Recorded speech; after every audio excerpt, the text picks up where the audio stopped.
Okay. Hello. Hello. Hello. Let's see. Let's kick on cameras. Let's get situated. Let's look at what we're doing for our 13th session of this game. Okay. You find yourselves on April 12th, you think.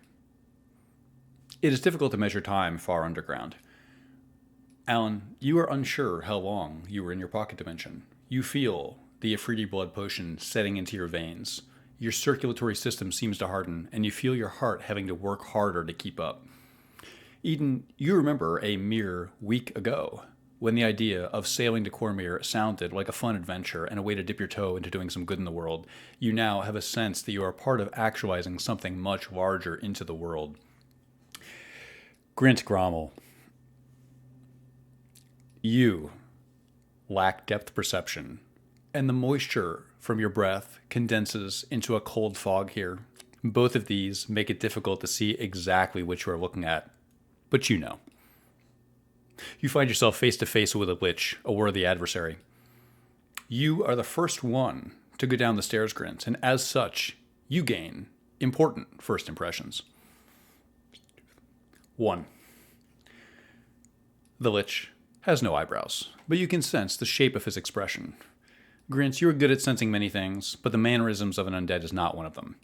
Roll perception at disadvantage.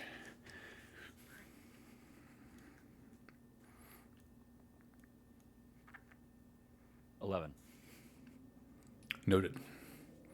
2.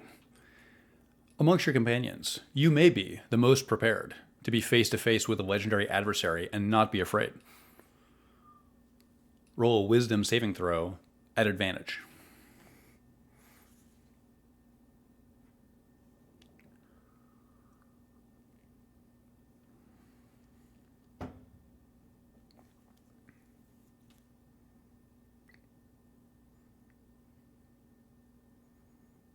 $17. You feel no fear. Roll initiative.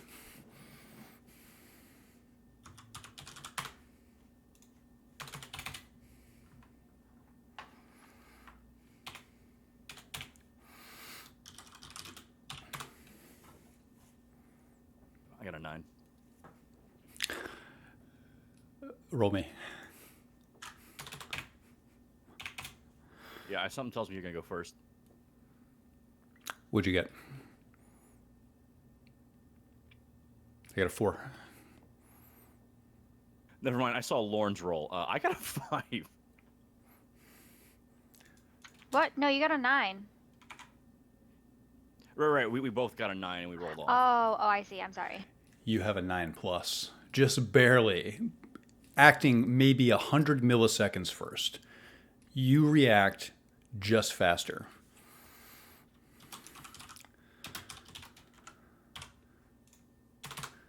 There's going to be a round before the rest of the party is in this, but I'll need initiative from everybody. Lauren? 23. Alan? 6. Wait, what? Hold on a second. It says... That's weird. So I rolled the virtual one and it was a 5 and then it came up in chat as a 1, so that doesn't make much sense. Probably added your dexterity automatically. No. Oh yeah, because I don't have anything inputted in the game. Anyways, it's a 6. Eden? 13. Jenny? 14.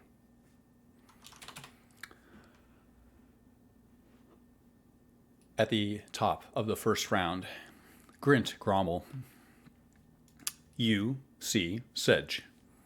Sedge appears to you as an undead humanoid. He has skin and appears to be something resembling an animated zombie. His face is oddly tortured.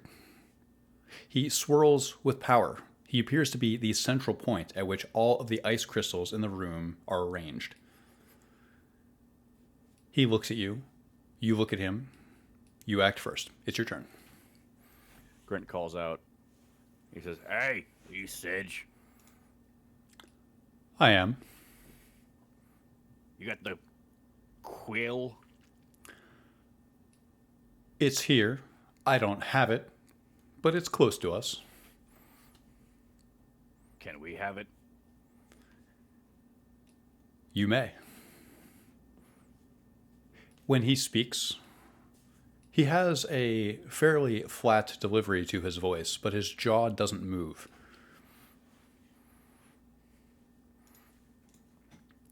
Just like that, eh? Just like that. He gestures to the eastern side of the room with a withered arm. There, you can see a ladder reaching downward into darkness. Just like that. Well, Grint's,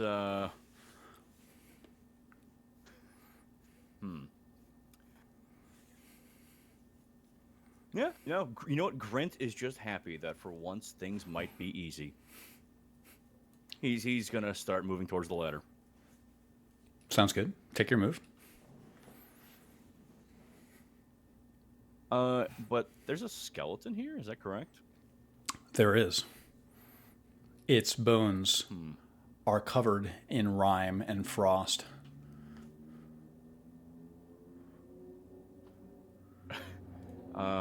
Is the skeleton intact? Is it obvious at all what killed this person?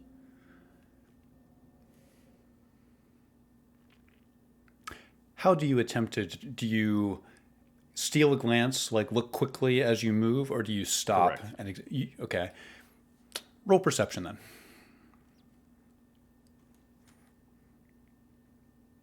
11. You steal a quick glance at the skeleton and notice that the bones have a frosty white coating throughout them that makes it difficult to identify any obvious cause of death. However, you do not see any prominent, for example, 6 missing ribs, a cracked skull, anything like that. No signs of overt trauma.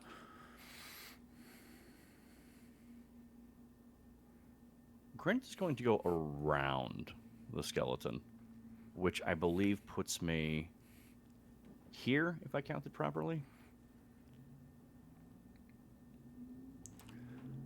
I can measure it if you'd like, but I trust you. That looks about right to I me. moved 6 squares, which I assume is 30 feet, yeah?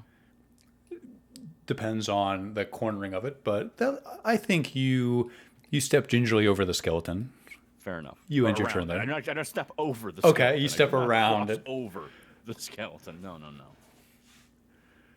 Carefully noted, Mr. Grommel. And that's all. Sedge goes. He watches you carefully. He has yellowed eyes, and he watches as you move across the room. He calls out to you, Grint. One question. Where's the spawn of Calduin? I know he's your companion. The Grint is actually racking his brain. The who now? He looks at you with a flat expression. Sedge ends his turn. At the top of the order with everyone in it, it's Lorne.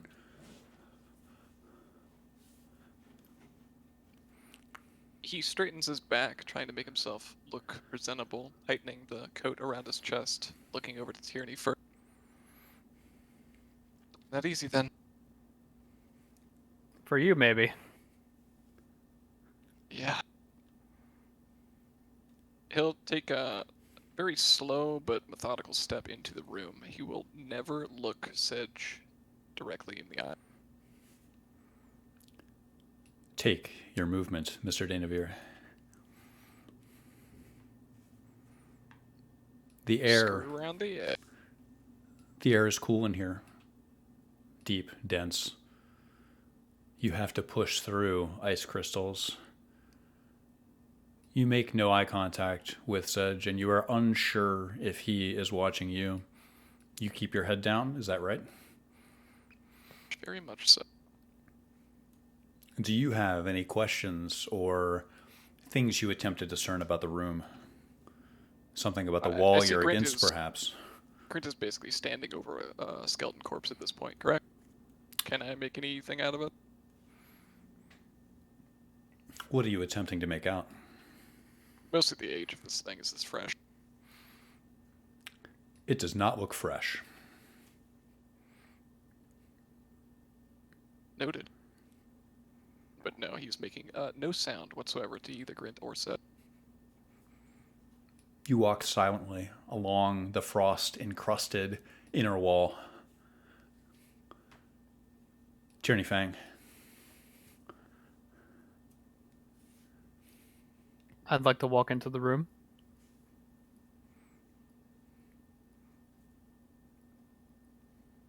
You do so.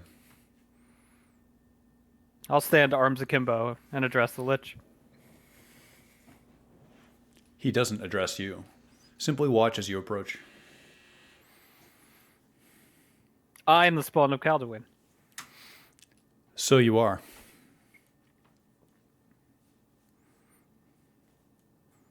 And a scant 50 feet away, the Quill of Mystra. He makes eye contact with you. You notice his jaw does not move. His voice seems perfectly human, as if he was a friend of yours. Is there something you were seeking with me? No. Simply your presence. I am pleased to see that you are here. I'll nod. My turn ends. Eden Cather.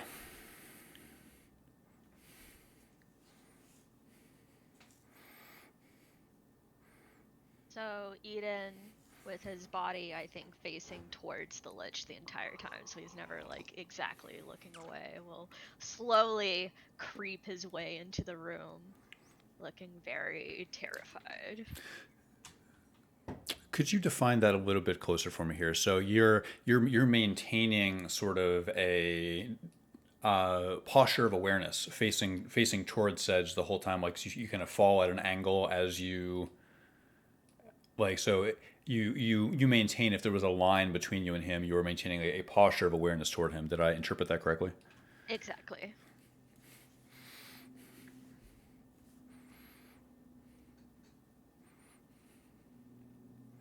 And then I think this is as far as he can get with his movement. I think he sort of looks anxiously between Tierney and Sedge. And his turn ends there. Alan Vaughn. I also will move into the room.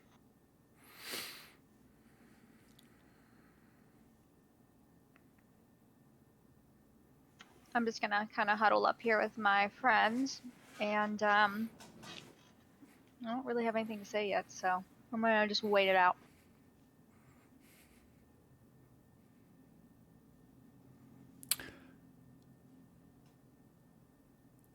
Grint Grommel. Grint is going to keep going. Let's see. I'm just gonna grab my ruler real quick.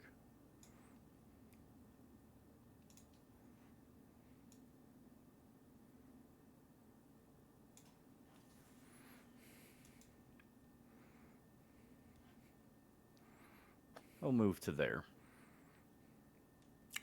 You do so. You approach a rough-hewn hole in the ground. It goes deep into a cavern.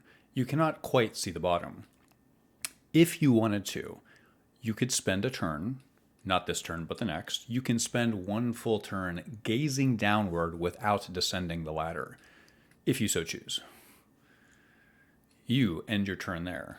Sedge looks at you for a moment, Tierney, and seems to mentally check something. He says to you, "The cave below is perfectly safe for you. The quill's waiting for you, and you have all the time in the world to ponder it down there below the earth." I guarantee your safety as much as I can. Thank you.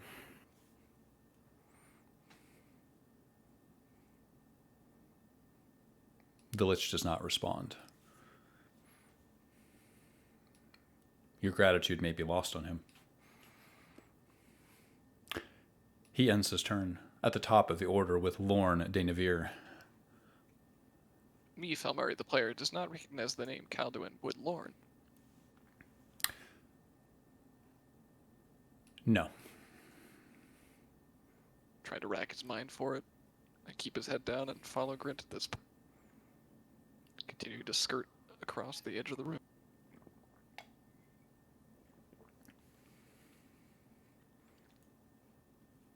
You must push through frost-covered cobwebs. They do not impede you.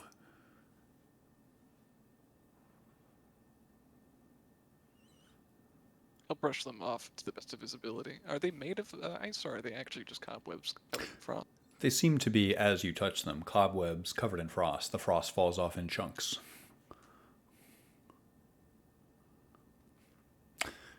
Roll nature.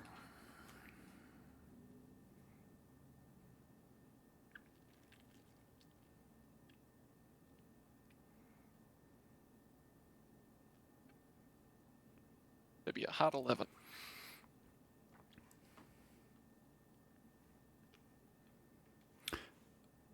As far as you can discern, Lorne, these were spiders weaved. I'm sorry, these were webs weaved by spiders of some kind. Certainly, it does not appear to be inherently magical. Not something valuable to keep. Definitely something to wipe off the glove. You know of the inherent value of spider silk. That's true.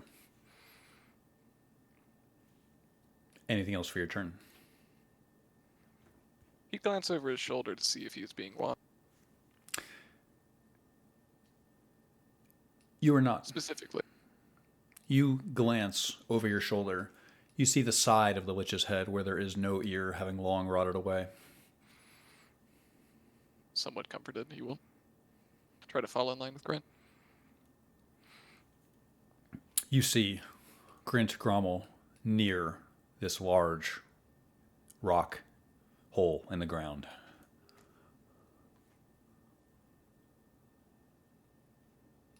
Mr. Fang. My turn. Journey. I'll turn and head over. Turn my back to the Lich. You do so.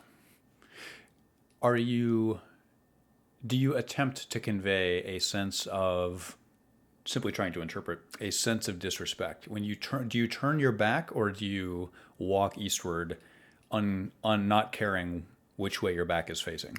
The second one. Understood. I'm nonplussed. Simply attempting to determine how dramatic you are. A little bit as always, but I'm not trying to be disrespectful. Certainly, everybody else in the room kept him at distance. I am intentionally not.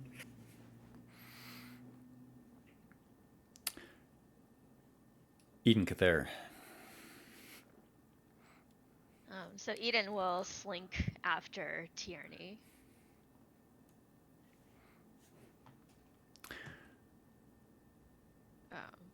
He'll get about here, notably putting as much distance between himself and the Lich as possible. But I think at that point, since he's still sort of facing the Lich, he might speak up. His voice is wavering. He'll say something like, oh, "You're not going to talk to us about the end times?" Talk to you about the end times. You were expecting some sort of cheap profit down here, Mr. Cather? I think Eden jumps a little bit at hearing his name come out of the Lich's mouth, and he says, "Well, the others, you didn't let them pass."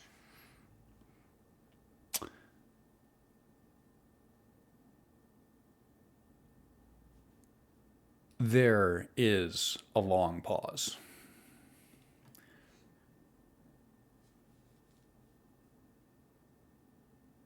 I would prefer if you thought of it as I did what I had to do.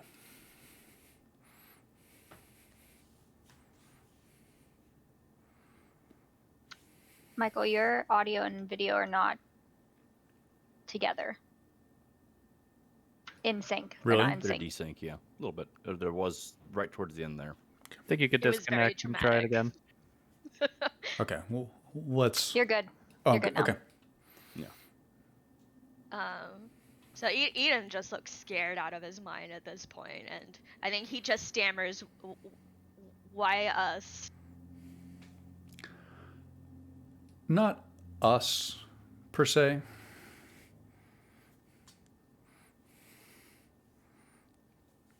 But don't worry. I mean you no harm.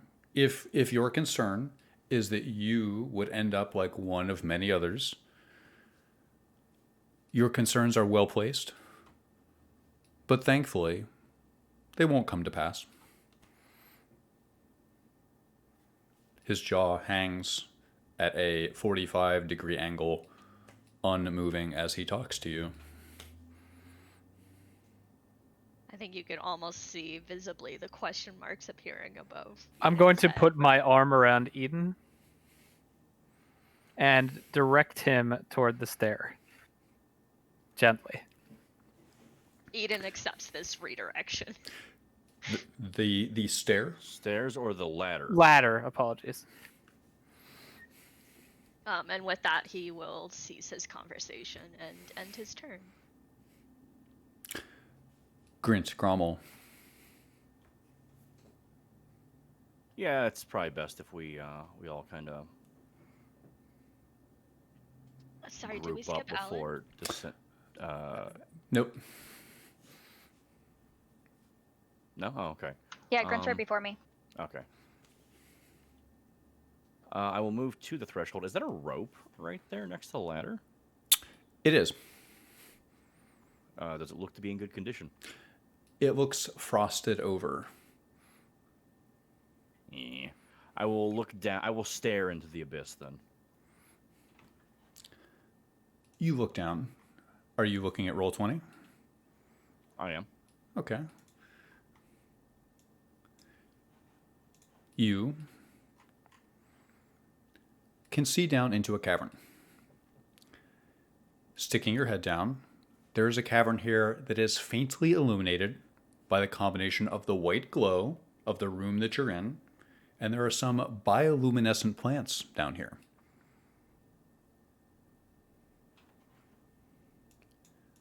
You quickly withdraw your head, sensing vertigo at the large drop.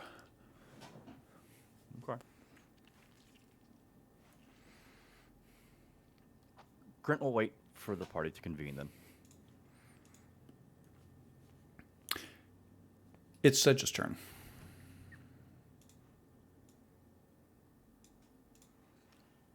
He walks along the edge of the tomb, watching carefully. He ends his turn. Alan Vaughn. I move towards him. Excuse me, Sedge.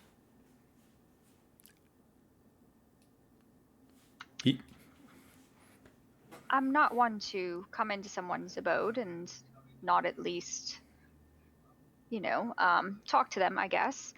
So it's odd to me that you know us, and it seems that everyone along our journey so far has pretty much directed us here, but things just seem to be going too easily so far. So were you perhaps the one who wanted us here in the first place? No. All right, well, that's all of my questions. So I thank you for your not wanting to kill us immediately. And I hope you enjoy your day, century, whatever. I would never kill you or draw you harm. We guarantee your safety. What do you mean, we? Sophistry at a time like this?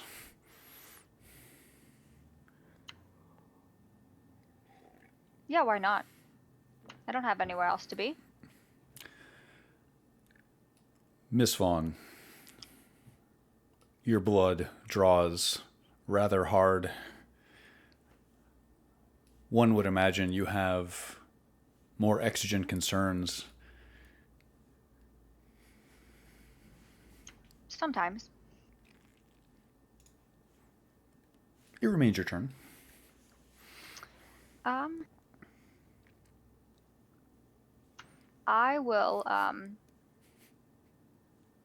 stay next to Tierney, and I'll just end my turn there. Lorne,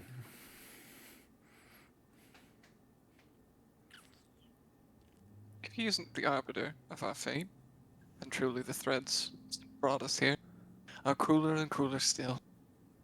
Still, say openly to the party behind it. Distinctly Yeah, I not think to that say. makes sense. He'll make his way over to Grin. What do you see? It's a cavern. Can't see too much. Plants. Oh, good. Lauren will take a look down this hole. Are these plants familiar? they are. Mm. You recognize this ecosystem.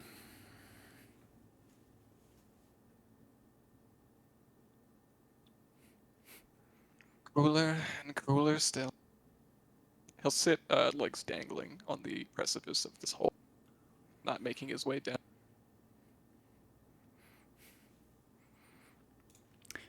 You let your legs dangle precipitously over this hole.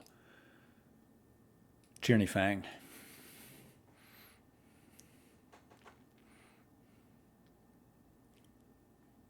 I will start down the ladder. If Grint will let me by.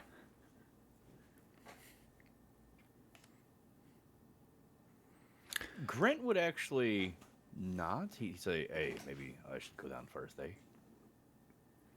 I wait for you. Grant's actually. I don't know. What shape does the ladder look to be in? Is what I would ask, I guess. It looks to be rather old. The ladder itself is likely chestnut in your estimation, a strong hardwood. However, decades, potentially centuries, in this cold, dark, damp place gives you the impression that significant decay has likely taken place. Grant is gonna say, maybe, just maybe, we should go down one at a time instead of all at once.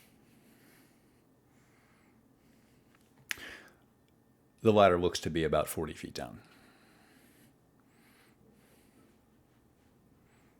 I think that you being stuck down there alone would be pretty bad. But maybe some of us, fewer in pound, should go first. Fewer inbound. I really like that. Then I'll go down the ladder. You gingerly place a foot on the first visible rung. We will revisit your descent next turn. Eden, Cather, feeling rather chilly. It is your turn. Eden scurries after Tierney.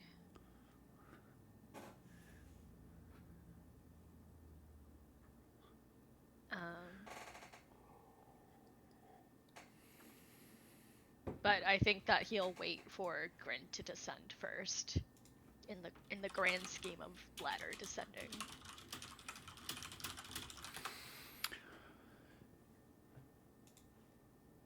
You await to see how the ladder descending process goes. Grint Cromwell, you are watching as Tierney takes a single step on the ladder. It's your turn. Grint will wait. Grint will grab that rope. He's going to grab the rope. Just because. You do so. The frost falls off it when you grab it.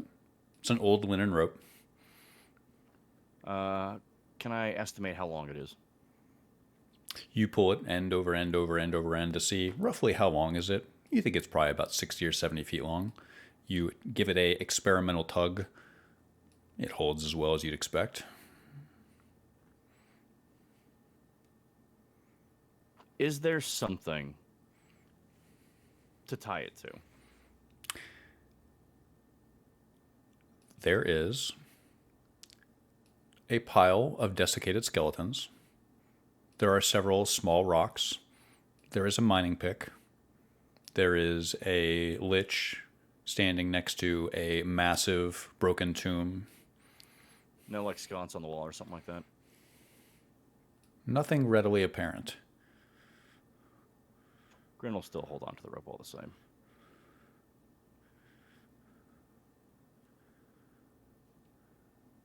Sedge goes.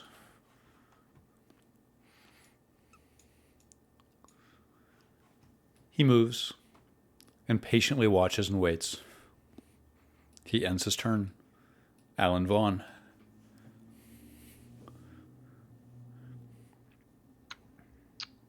I'm just gonna go over here. That's it. How do you move over there? Do you fall along the wall? I see you ended up on the right side of Lorne. Yeah, I would have walked. I wouldn't have touched the skeleton, so I would have walked up behind Eden, and then walked behind, and then yeah, I guess I would have scooched along the wall if it was possible. When you brush against the wall, you feel the coldness of the stone. She shivers. Top of the order, Lorne de Navir. Seeing the amount of light that's leading down this chasm, I would assume that more would be welcome, correct? More would be welcome. Yes. As it would assist someone going down a ladder in this dark cavern. Providing light would definitely give anyone on the ladder a more sure footing. Would Mage Hand support the lantern? Yeah, I think yes. Mage Hand would be able to hold up your lantern. He'll do so, suspending it about 20 feet below him down this, I don't know how far down it goes, and falling out. I'll go down last.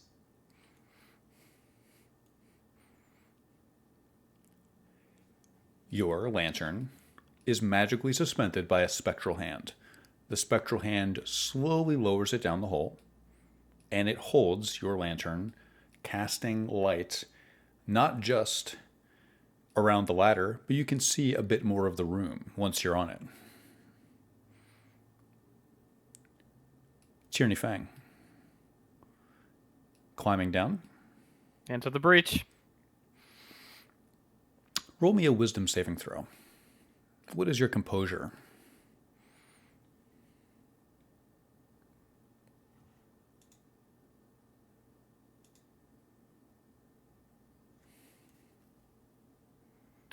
Natural. You steel yourself. You descend the ladder.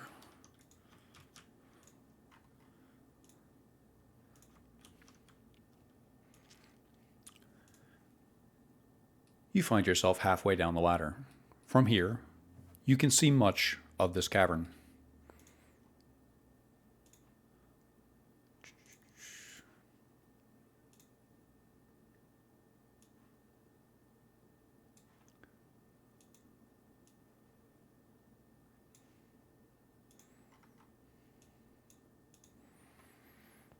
You are halfway down the ladder. It is your turn, Tierney. I'd like to take a glance around me. You see a number of things. This is a cavern that is faintly illuminated by those bioluminescent plants. The air down here is dense, damp, and cold. On the northern wall, you spy a large, ancient-looking door. On the southeast, you see what seems like a small pond. I'm going to continue down the ladder. You do so. Back above, Eden Cather. So I think Eden will sort of hold his action until both Grint and even Alan go. So he's trying very hard not to turn and look at the Lich, but he'll be like, after you both, I'll go after you. Grint does not agree. He says, "Go on. You get down there." He turns and looks at Alan with big puppy dog eyes. What? We all have to go down. Why not go? Are you scared? Yes. Listen, if the Good ladder answer. were to break or something, there'd be no way back up, all right? Are you gonna throw down a rope and pull people back up? How about it, String Bean?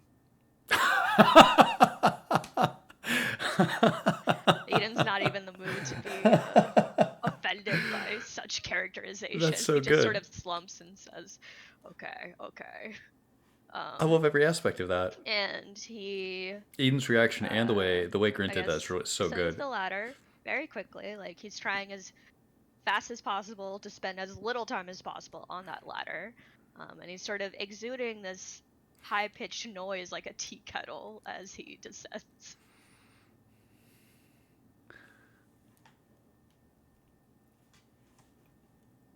Roll a wisdom saving throw.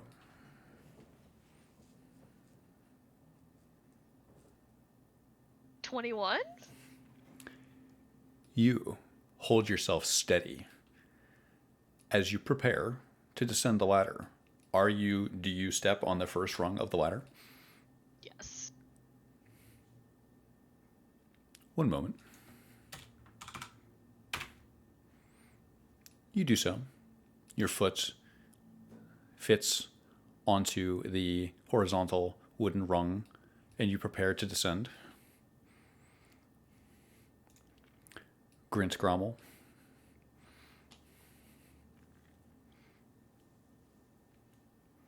Grint will descend. Yeah. Currently, you descend with Alan. Oh, is Eden Oh, still sorry, on? Eden. Yes. Then no. Grint will wait. Sedge waits with you, equally patient as you are.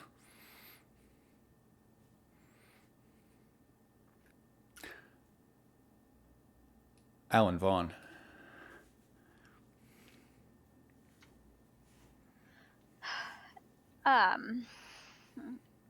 So Sedge, you seem like you're watching and waiting patiently. Is there supposed to be something that happens here to entertain you, or what's going on? What's going through your head? Is there something here to keep me entertained? I would not describe any aspect of my existence as entertaining anymore. I am here to watch and make sure. Make sure of... that the right people are where they need to be at the right time. I see. Great. That just gives me so much hope.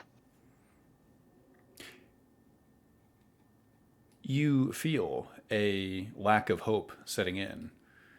Your heart is having to pump much harder. You feel your blood pressure rising within you.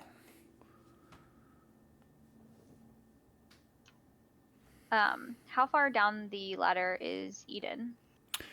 Eden is currently on the top rung. Tierney is about halfway down. I see. Okay. Well, I'm just going to hold out then. Lorne, Dainavir. Keeping what the concentration that he can, he's going to attempt to keep the lantern level with the furthest down descended and reach it back up as this process goes on. Finally, at the end of this exchange between Alan and Sedge, he will toss over his shoulder. What constitutes the right people?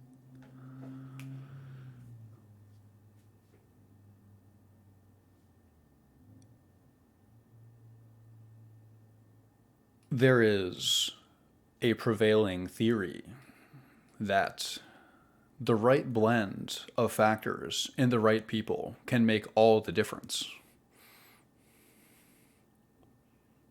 I agree, Alan. Very comforting. I subscribe to this theory.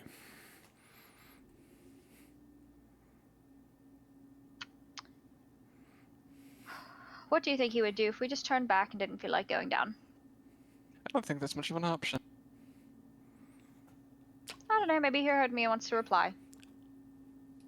By no means would I impede you from doing anything. I'm not accusing you specifically, sir, of impeding us, but perhaps other forces at bay. I have a question for you. You said there's no enjoyment for your current position.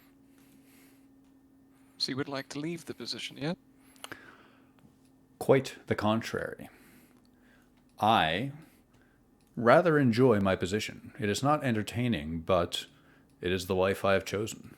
And doing what I am doing today will help me much in the future.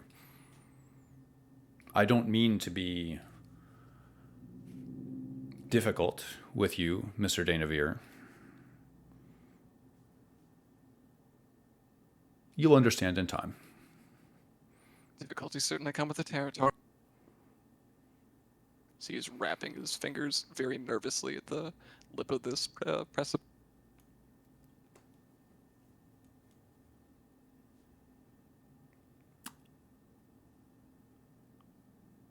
Tierney, Fang, halfway down the ladder. Can I hear this banal exchange? You can hear this banal exchange. It gives you no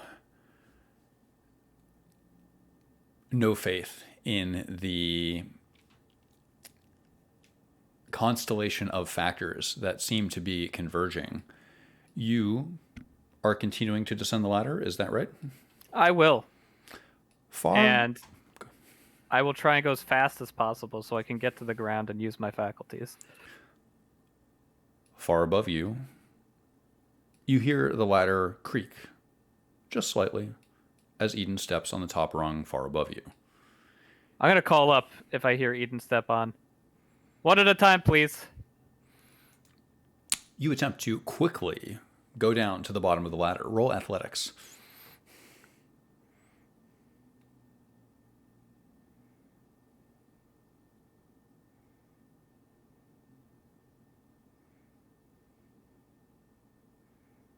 Zero. Your hand slips. Do you grab onto the ladder or do you let yourself fall?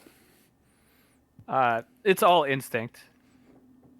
I think I would try and grab the ladder. You grab the ladder.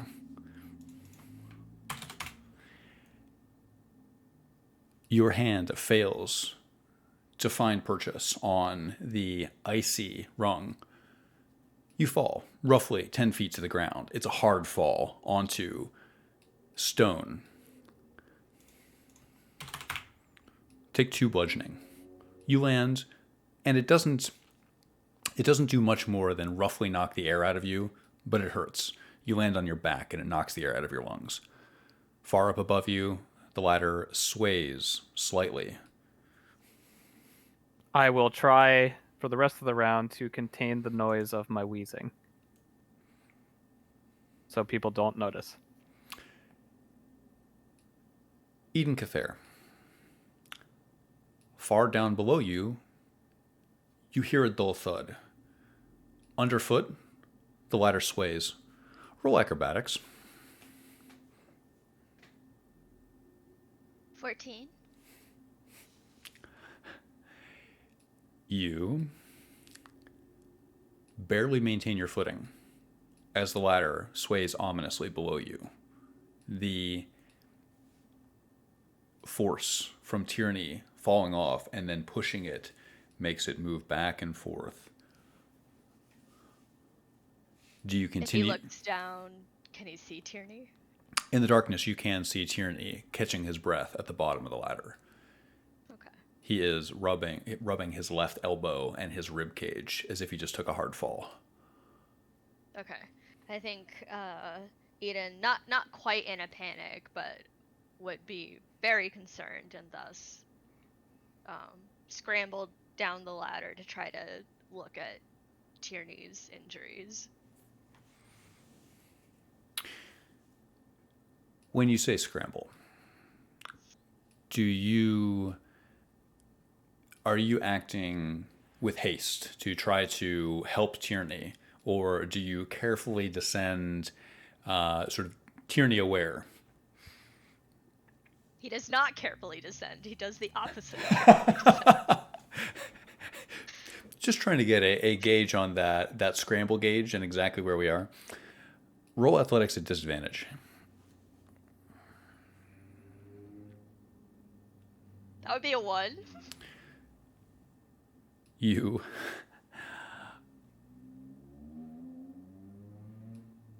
suddenly lose your grip. You fall from relatively high in the cavern. You land on your feet. Unfortunately, landing on your feet from this far of a height sends a shock through all the bones of your legs. The force is transmitted into your hips.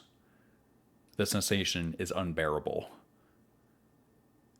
The bottoms of your feet hurt. Your shin bones feel compressed. Take 7 bludgeoning.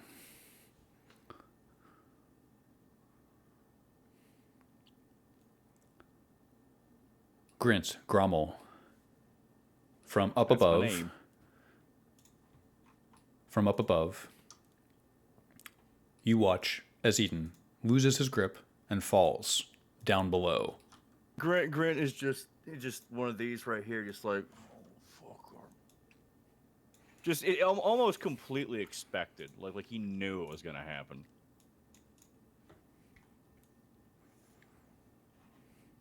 Your sense of knowing seems to be shared by Sedge, who watches you flatly. You wonder if he is the analogous figure to you for some other group of adventurers or factors in the world.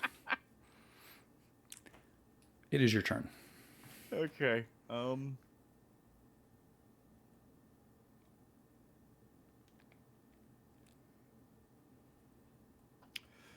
Grant's still gonna wait.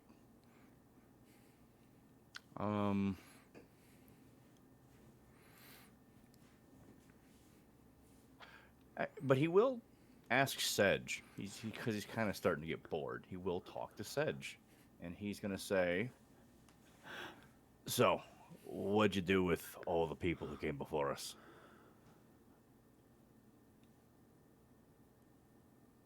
He gestures toward the direction you came from. His withered, skeletal arm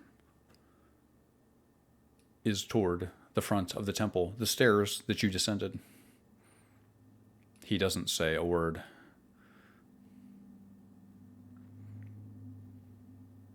Was it you who killed all those people in the body bags? I think kill would be an extreme term, but you could say that. It would not Why? be.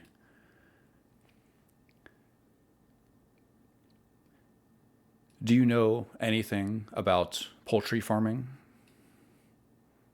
No. Have you ever had an egg? Hey, What do you think is done to the male chicks?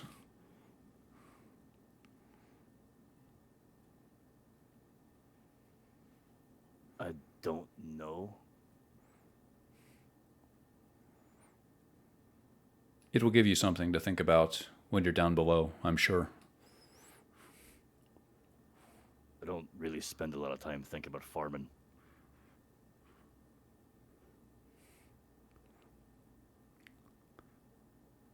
That'll be all. Sedge is satisfied with that conversation for his turn as well. Alan Vaughn. I will go over to the ladder, climb down 10 feet. I'm not going to step on the first step, though. If I'm able to, I will utilize the second ladder rung instead of the first, depending upon if it's within an easy reach. It's a bit of a reach. You'd have to get it with just your tiptoe. You could go for it, but you sense that, especially with a bit of sway to the ladder, you wonder if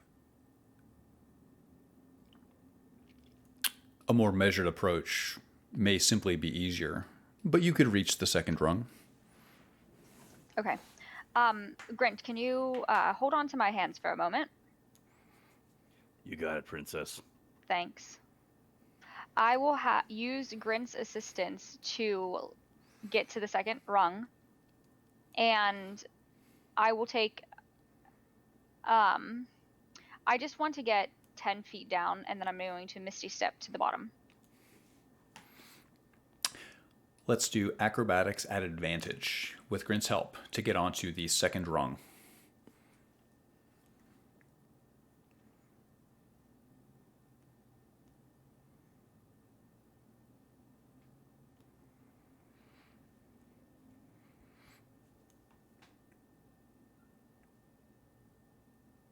$14.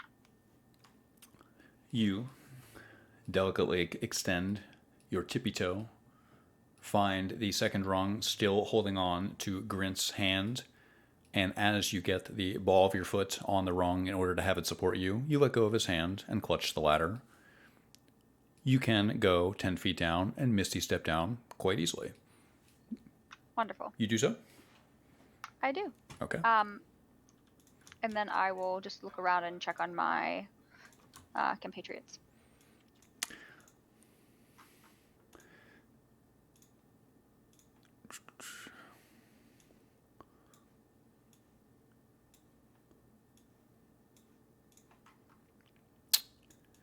You arrive.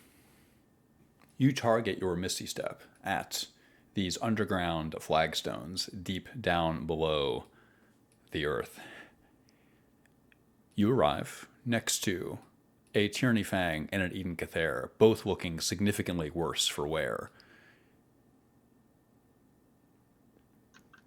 Are you guys all right?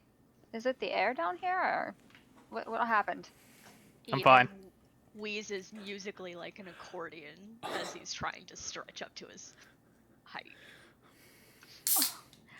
Alan would put her hand on Tierney's shoulder and whisper in his ear, "I don't believe you." I'll shrug my shoulders a little bit. You can play tough guy all you want. I'm not judging you.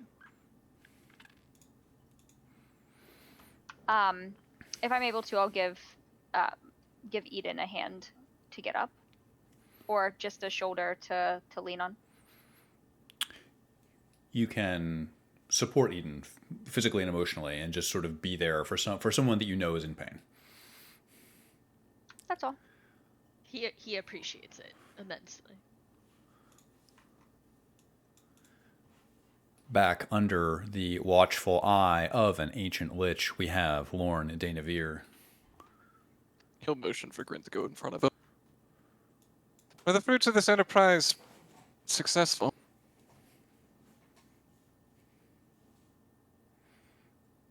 Is it directed at Grint? No, openly to the room.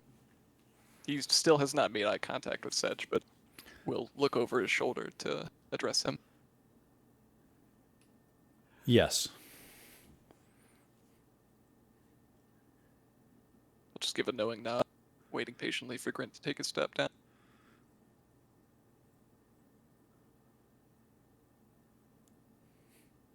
It's very quiet in the room after the Lich's single word.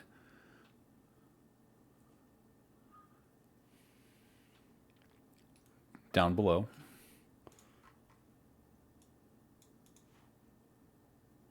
Tierney, you find yourself a bit worse for wear. I'm fine. I get up. I walk toward this rock outcropping I saw, and I'd like to investigate. There is something rather prominent here. There is a skeleton holding a large golden quill in its left hand. The quill is roughly a foot long, and you estimate that it would weigh about 5 pounds. There is a prominent crack in the skeleton's left femur. Its clothes are rotted, and the skeleton's right hand is resting flat on a notebook that is neatly placed on top of a scroll case. The skeleton is holding both of these flat against the ground as if for careful safekeeping. I would like to take the notebook into my hand and read it. You'll have to move the skeleton's hand.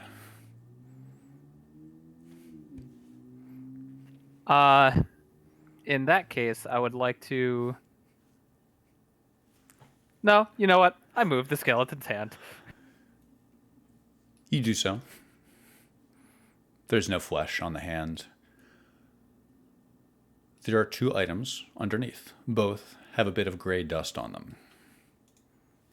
There's a large, flat notebook, and below it, a well-reinforced scroll case. You take the notebook, you said, or would you like to reconsider now that I've given you a little bit more information?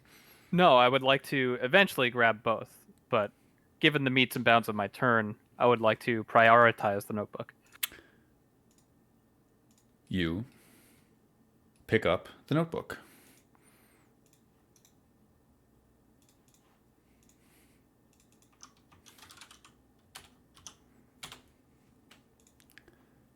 Eden, Cather.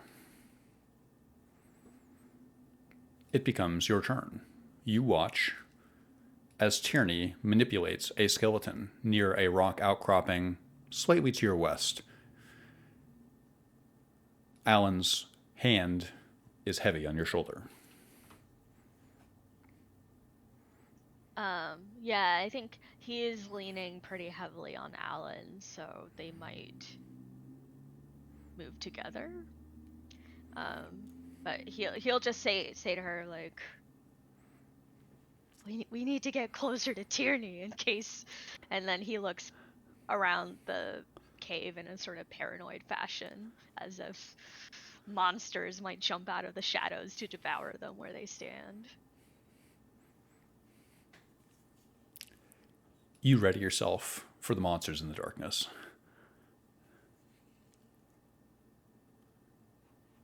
Grinch Cromwell.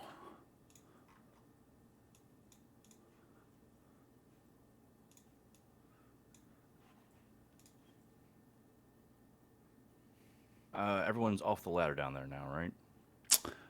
Except for, yes, so you and Lauren are up here, I believe. Is that correct, Lauren? Right, but I was making sure there's no one in transit on the ladder currently. Correct, yes. Grint's going to head down. Lauren said Lauren wants him to go. And Grint hasn't really formulated an opinion about Lauren's fragility or abilities, so he's just kind of like, me, fuck it. Grint will descend the ladder. How do you descend the ladder? Foot over foot, hand over hand, just like Mom taught you?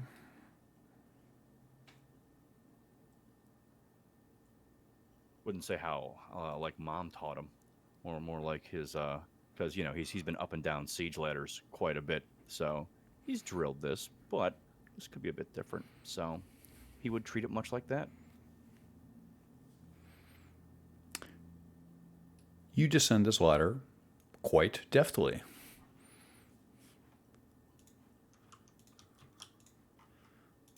You are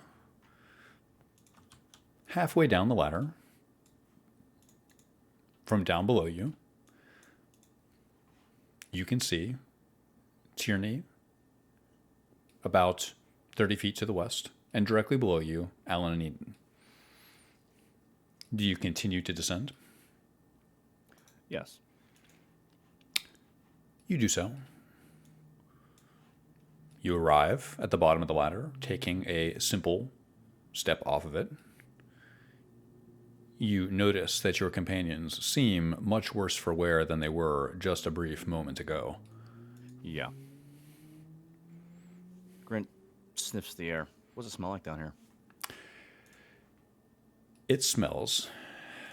Let me describe the air. You smell fungus in the air. There is the smell of undergrowth. You can smell this meaty smell that you associate with growing fungus underneath the earth. You sense that you must be very deep underground now. Taking a moment just to mentally judge how far you've come down from the entrance to the temple, you know that you must be quite a bit underground, and the air here reflects that. It's damp, it's heavy, it's moist, it's very humid down here. It's cool and wet down in this cave. Okay. Nope, that's it for Grint then. He's just gonna stay where he is. Here, I'll pull this up.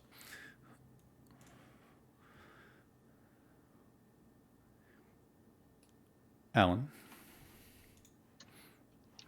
I will help Eden over to this rock here. 5, 10, 15, 20. And then kind of let him sit down against or use the rock as leverage.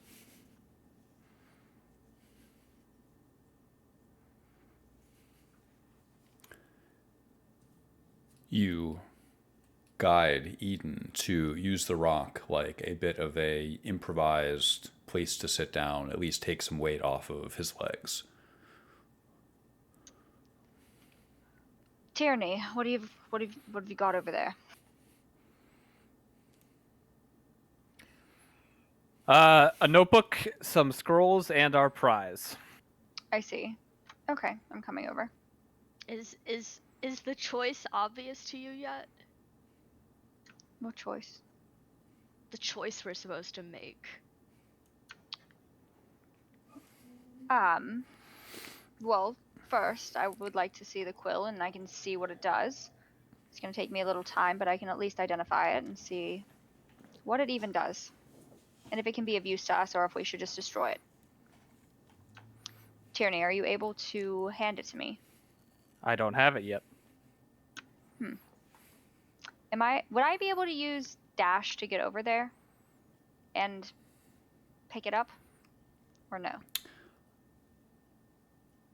I think if you wanted to sprint past, so in the same way that Eden sort of allowed you to carry him to the rock, and this would be very much just Tierney sort of lets you sprint by him. So I'm not sure. Tierney, is that what Alan does? Do you dash? Do you just like rush at? I wouldn't let you rush past me. That would, I think, cause a commotion, and we're like on the precipice of something really. I'm not trying to necessarily use dash to get past you. I just need extra movement. I would not freely let you rush by me. If you were just walking, I think it would be fine. But I think, we're on edge, and commotion would cause me to be like, whoa, whoa, whoa.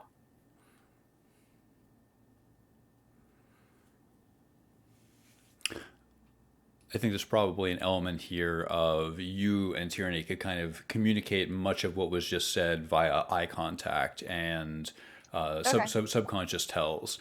So I think if you wanted to either take the rest of your movement and rush for it, you could, and perhaps summon Tierney's ire, or however he would react, or B, if you sort of saunter over there, we could revisit it next turn.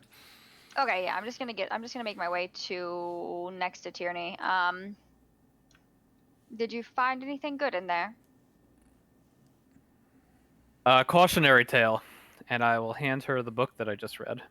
Okay.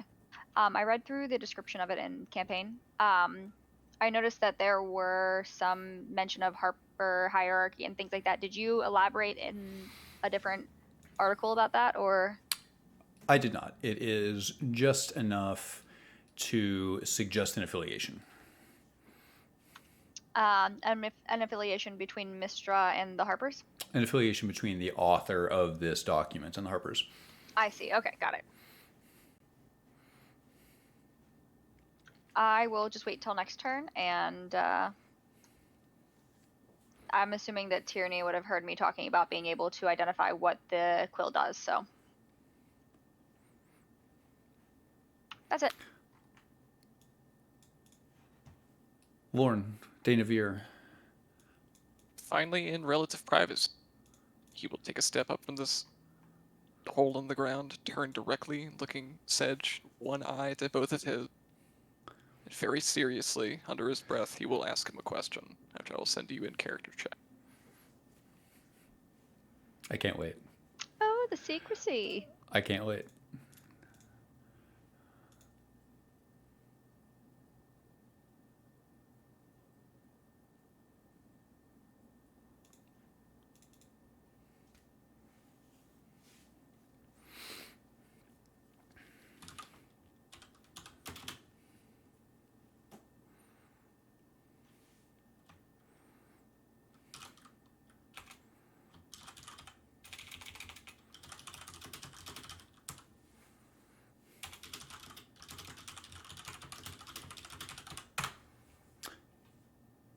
He replies in a even, low, clear voice. It does not carry downstairs. It remains your turn, Lorne. The lantern falls. From down below, you hear a clattering sound as the magical lantern that was being suspended next to the ladder to provide additional lighting falls suddenly to the ground of the cavern. Very tensely, he nods and moves back towards the ladder. Describe your approach on this ladder. As if this ladder represents everything that he hates in life. Make a wisdom saving throw.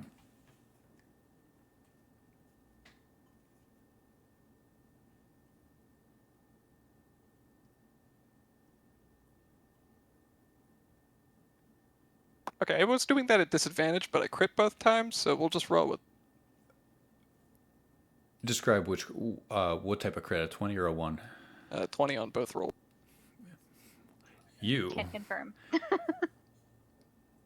You steel yourself and show no signs of fear as you touch the ladder. Do you He'll make his descent into the darkness, yeah. Steeled more to a better knowing. As you reach halfway down the ladder, far down below, you see your lantern on its side, providing illumination next to Grint's feet. My apologies. Do you continue to descend? He would, yes. You do so. You arrive at the bottom of the ladder in a familiar biome. Tierney Fang, it becomes your turn. I will turn to Alan and hope she's as fast as a reed as I am, and hold my finger to my lips. Then I'll grab the quill. You do so. And I will turn, if there's no immediate deleterious effects, I'd There are like to not. turn and present it to Alan and hold it in my hand. And I would like to use whatever in me to try and determine what this is. I know what it is, but what is the nature of it? You hold this in your hand. You wait, anticipating deleterious effects, but none come. It's just heavy. You test its weight, and you instinctively understand what this could be used for. It is a writing implement, but not for you.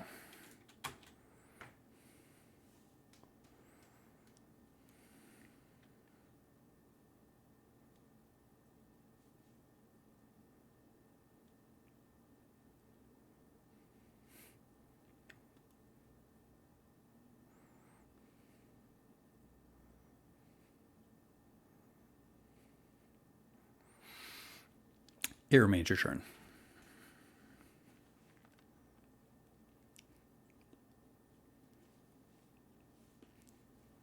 Oh, wow.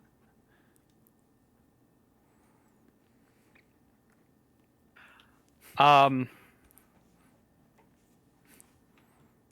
see if you haven't I'm seen gonna write this yet. something in my chat here.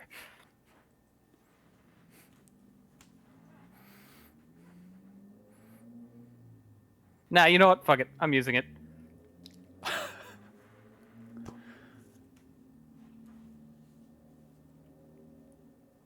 Okay. Describe your methodology. Do you have parchment? Do you have a quill? Do you have ink? You will need these 3 things in order to write. I have to actually write to use it. The one that is, yes, you must write in order to use it. Of those 3 things, one can be improvised, the quill. Otherwise, you need a writing implement, ink, and parchment.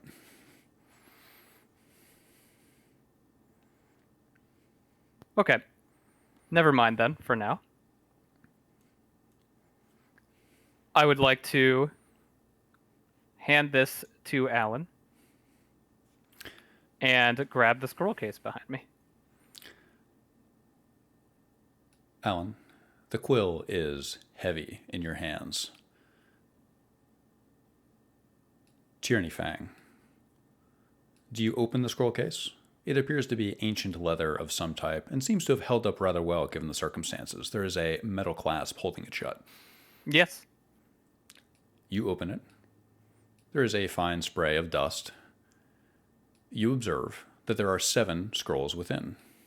5 appear to have writing on them. 2 seem to be blank. This is quickly opening the scroll case and just leafing through quickly.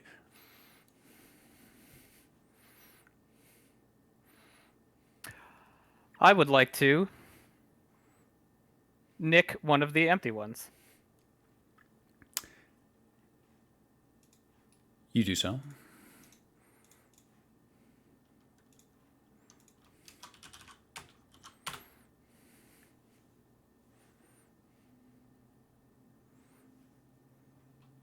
There are now 6 scrolls in the scroll case. You produce an empty piece of parchment.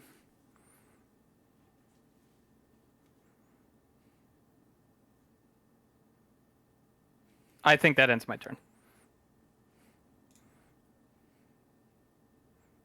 Eden, get there. I think Eden's still not quite ready to walk yet, and so he's just sort of watching the others investigate and sort of anxiously like, what's going on? What'd you find? Your joints hurt in a way that you're not used to, but you watch as Tyranny hands a massive golden quill into Alan's waiting hands. It's hard not to be curious.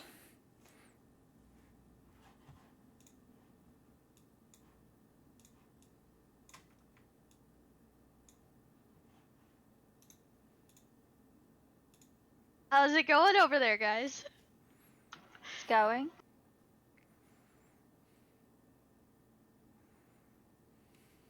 Tierney, I think Eden was talking to you as well. I'm engrossed. He's busy, sorry, Eden. Is there other stuff besides the quill? Yes. Is it obvious who that person is? I didn't think anybody else was able to get down here. Um, it seems he may have been a Harper based on his notes,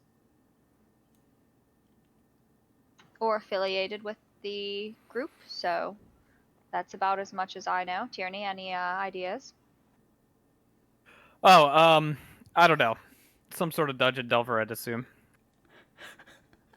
From where Eden is the skeleton wearing anything obvious? Rotted ancient clothes, and as you sit along this rock and feel the condensation of the moist, damp cavern, you instinctively realize that decomposition must be accelerated down here.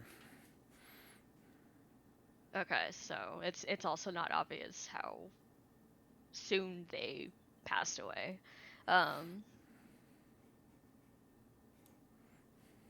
Okay, I think Eden turns and looks towards the door in the distance, and then back towards Lauren and Grint, and says, "So is our plan to go back up the way we came, or are we looking for a different route?"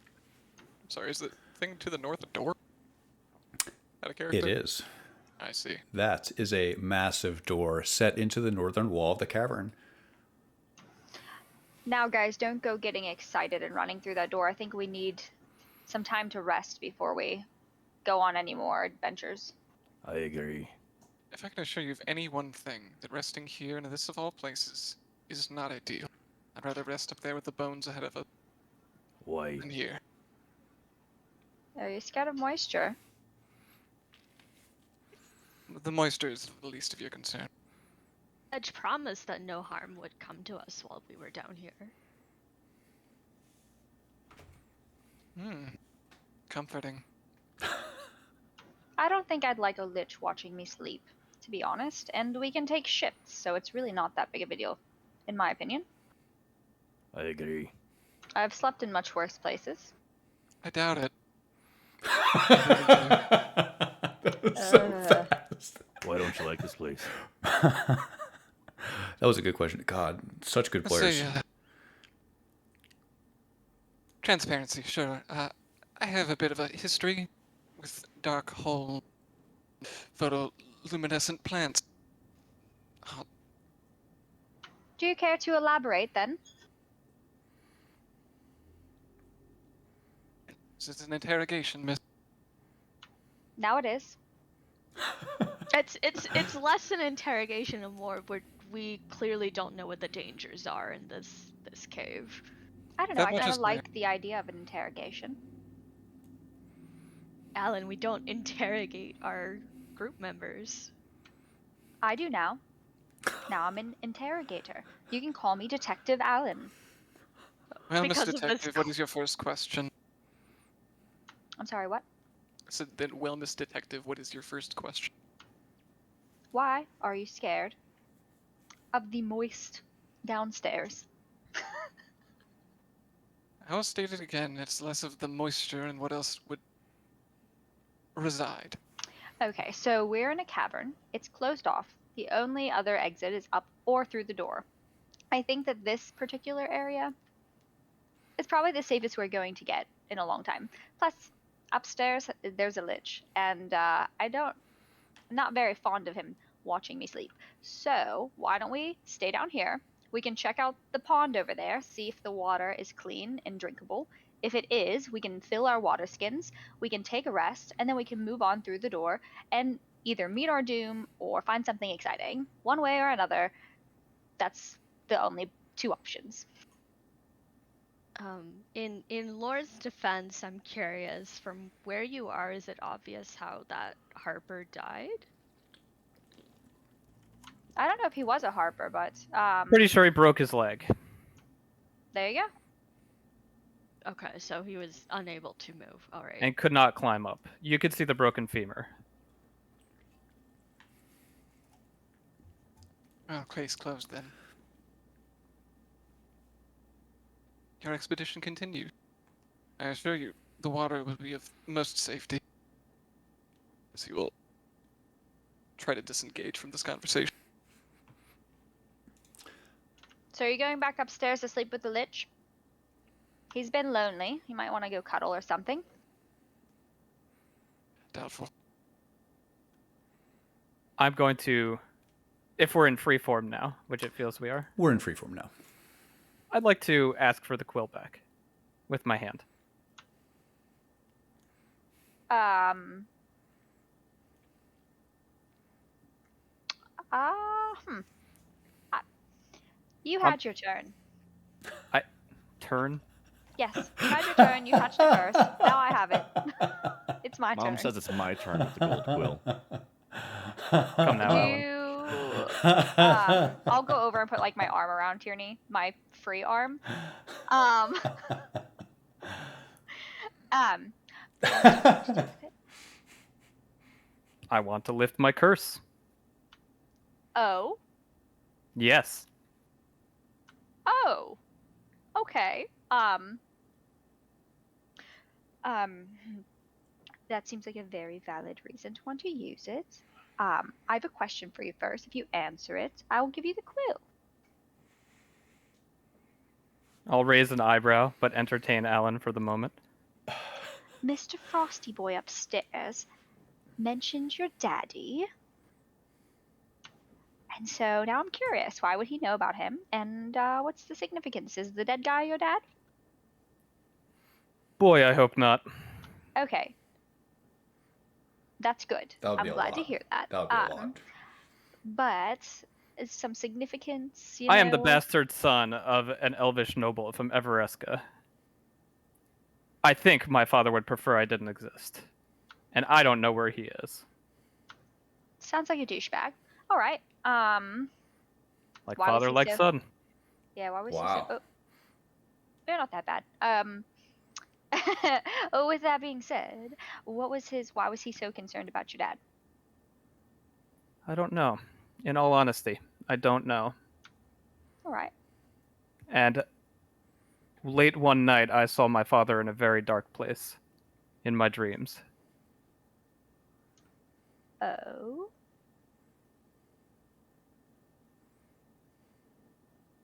So I don't know where my father is, and I don't know what his relation is to me. I would prefer his name not be associated with mine ever again. So let me tell you, I am more troubled than anybody to hear my name dragged through the mud by that son of a bitch. No, son of a lich. Alan, I think it's time I have that. I've been more than frank with you.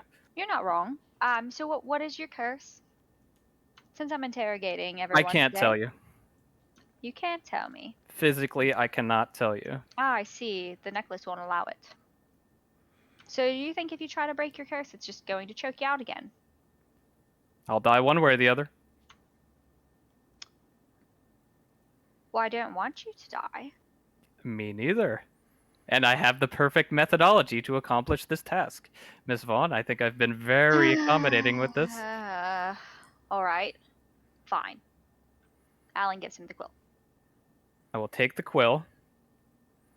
So help me God. If something bad comes of this, I will stab you with it. Okay. I would like to use the quill, using the ink, from my dear friend Toussaint. The blank parchment you've received, and The blank parchment I've received. the quill responds to you. You do not write with it; it writes in response. What writing implement do you use? So I need something sharp to dip the ink in. Did the Is that guy with correct? the journal have a quill on him? Like, when you're saying you're asking for a tip, Yes. or can I use anything to write? I see. a tip, your finger potentially. Yeah, I like that a lot. I Finger. I suppose it depends on how desperate you are. I would like to use my finger. You dip your fingertip in ink and write. My left finger connected directly to my heart.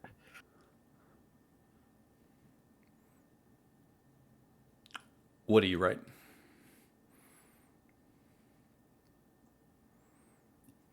I would like to write, reveal to me the true name of the Zentarum spy master. You spend your turn writing this. You write crudely using your fingertip. Quickly. The scroll accommodates you, though. There is enough parchment to write this out very clearly. After you set the scroll down, the quill seems to stir for a moment, but does not act yet. You understand that this may take some time. You wait, perhaps impatiently.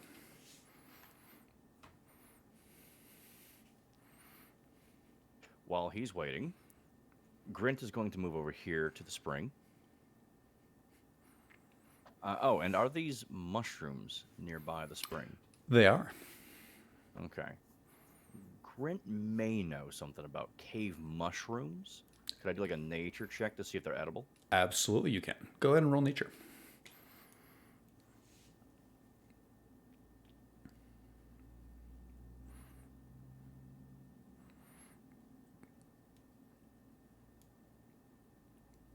$11 again. You size up these mushrooms. You know that they are either pleasant, edible, meaty button mushrooms, or death caps. It is difficult to determine which. They look very similar. You know that many an underground mycologist has been felled by this exact resemblance. Well, we're not that desperate yet, so we'll just leave that on the table. How about the water? How does the water smell? It smells heavy in minerals. It smells like very hard water, but it seems cool, clear. It smells inoffensive.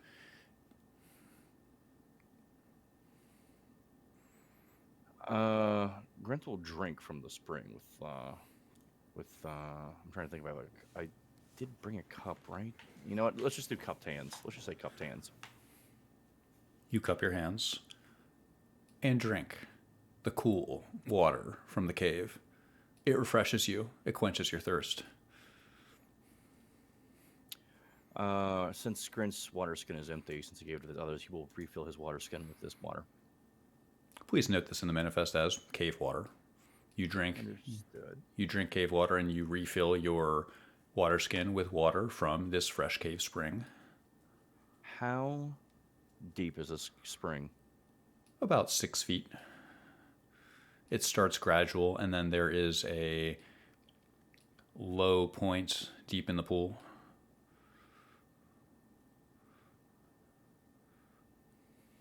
Deep enough to wade in. Mm-hmm.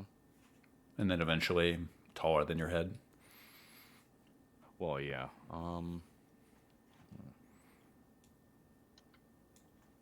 That'll be it for me. Hey, Grint. Mm. Can I toss you my water skin? Can you refill it? Grint is gonna look back. You can do it yourself? I'm just keeping an eye on this one over here. Making sure nothing crazy happened since he used the quill. Oh, Grint is so fucking sick of these two bickering. That looks like a good popsicle. He's gonna say he's got nowhere to go. What are you gonna do? Just let him be, for fuck's sake. Do you want to watch him then? It's not about him. It's about making sure that nothing happens because the quill was used. Like, I If don't something understand did why you don't happen, get that. what would you do? I'm not sure. I don't know what could happen. Give me the skin. I toss the skin to Grint. Grint fills it.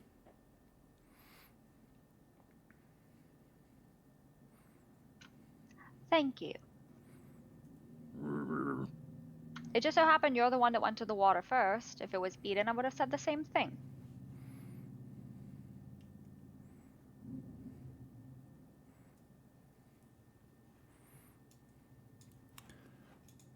Lorne will gather the lantern from the ground, and completely irrelevant of this magical artifact, he's more interested in the other exits and entrances to this room. What is this door in specific? So he'll make his way over. You investigate this door. It is set directly into the northern wall of this cavern. It is set directly into the rock lorn. The construction seems ancient. The door itself seems quite old, but it seems reasonably used. The hinges are metal and set with heavy forged rivets. The door itself seems to be composed of granite. The hinge has a small forge mark on it.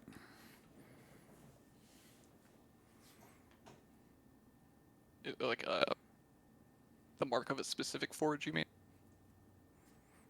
That's right. I would assume Lorne would have no reason to recognize. He will take an etching of it, best he can, with ink and paper.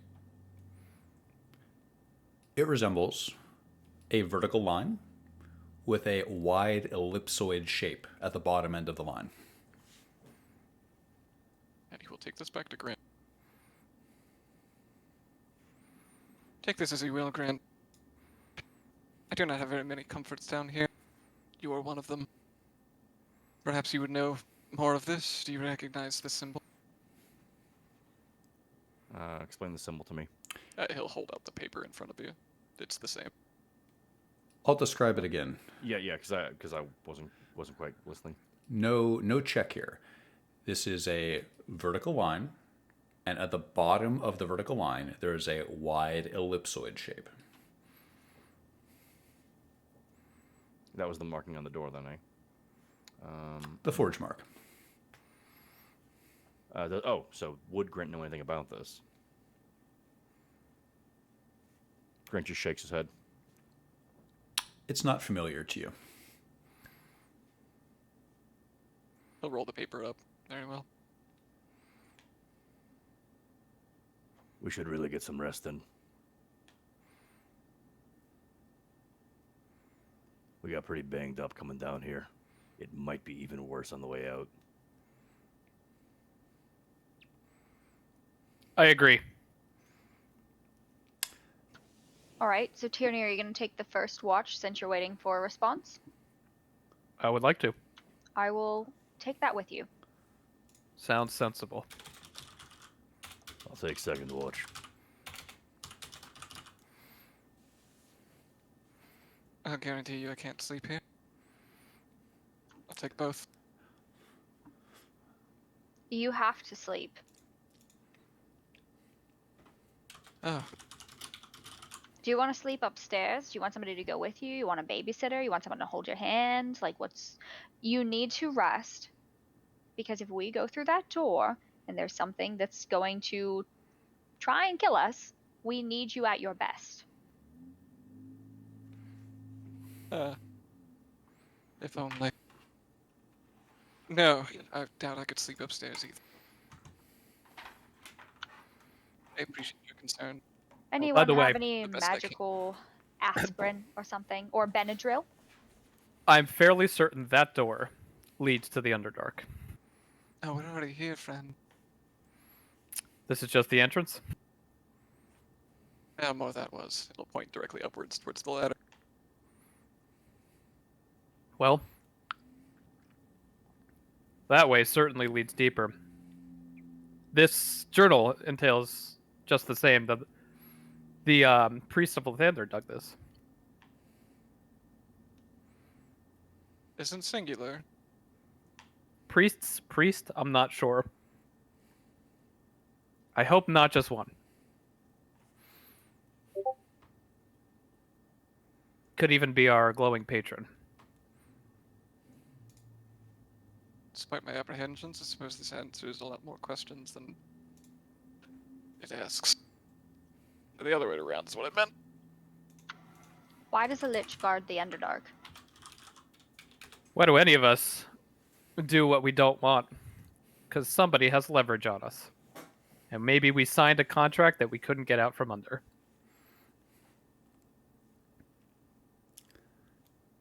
Is it obvious what this person, and Eden points to the skeleton, what contract he signed that he couldn't get out from under? Well, his was signed in Life. blood, clearly.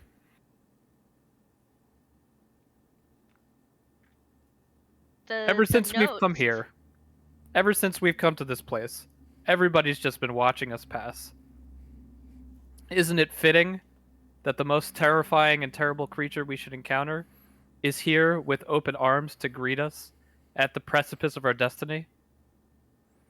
Isn't this whole place just a wondrous example of our providence as we blindly fall toward our prize? Grint is sitting here and he is just like so bored with this conversation. He looks over at the mushroom. He breaks off a piece. He puts it in his mouth and goes, "Please be poisonous." And he starts eating it. You're a dick. You do so. It's spongy and bitter.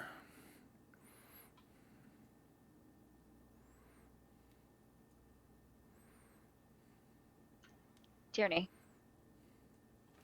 Alan. can I use the other scroll and the quill? Other scroll? I'll hand the scroll case to Alan. Thank you. The scroll I- case contains 6 scrolls.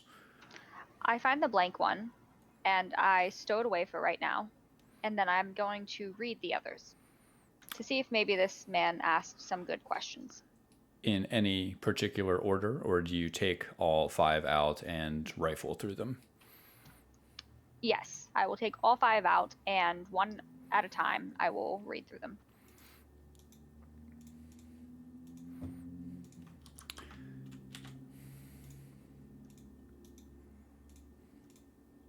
Tierney, it's odd for you not to have read these already. I think Eden might interrupt and say, "Will you read those out loud?"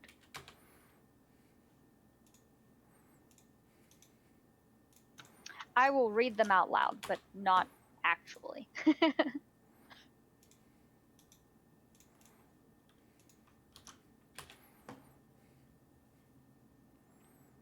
You rifle through a number of dusty scrolls.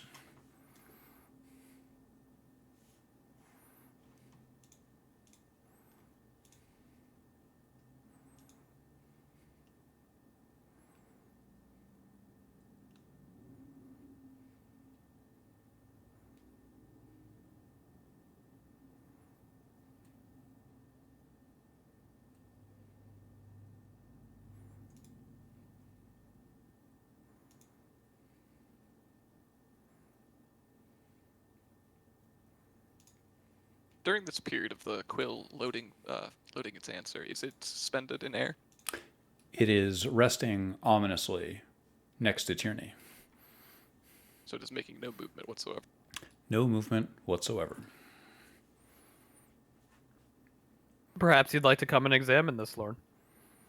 You are an academic, after all. Begrudgingly. He will come over to see the scene unfold in front of him. Now I've asked a question. We get to see what terrible purpose I have wrought. Several things occur. 1. Alan, make Yes. your Constitution saving throw. Your blood hardens. Yikes. Okay.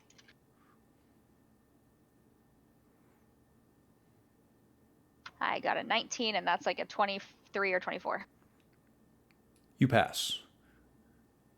You shrug off the effects of the Afridi blood potion. You feel renewed, but your constitution will forever be damaged from this. Good thing I have a robe that gives me +3 to saving throws. Tierney Fang, you watch as something occurs. Lauren, you follow Tierney's gaze. In a sudden, brief movement, this large, heavy piece of gold slowly stands itself up in the air. Lauren, you may want to look away at the result of this. We take our 5-minuter. Okie dokie.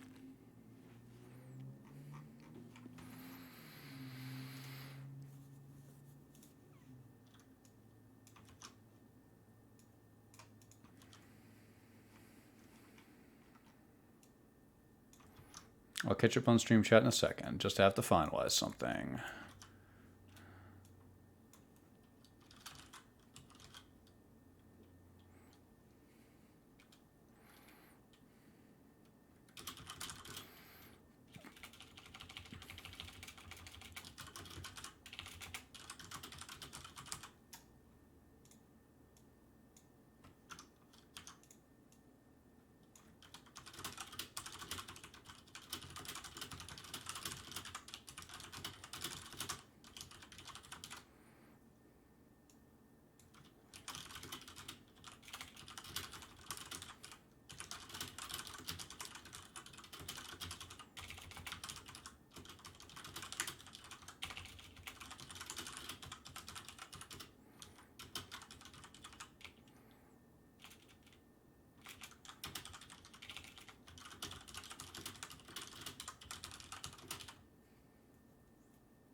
Catching up on Stream Chat. Hello. Oh, Alan Vaughn with Cement Blood, doing better these days. Bree causing problems in my chat, of course. People fighting over the quill. DupeX2, don't you like this map? I think it turned out very well. I will be right back. I'm going to get a drink.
Boba's popsicle sounds extra weird. It's so weird. It's milk and boba. I don't even know if I like it, but you're just eating it. Is it actually like the boba balls, like the texture fuck? Yeah, they're just like embedded in there. And it's like some weird milk bar. It does not sound pleasant. I don't know. We bought a whole pack of them from an Asian market, so I'm obviously gonna eat them. It's like Yeah, an it's a point you experience, kind right? I just don't like things of a different consistency in other things, if that makes sense. My least favorite food, hands down, is cheddar wurst. I get why people like it. It's just hot dog and cheese. Yeah. I get like that sounds fine, but it's just like the nodules of cheese in the it fucks with me, man. yeah. I'm thinking about it, and I don't like it either.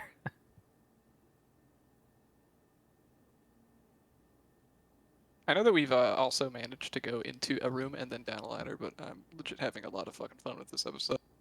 Yeah, for sure.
So how about we just have some drunk guy ring our doorbell and it's fucking 10 o'clock at night?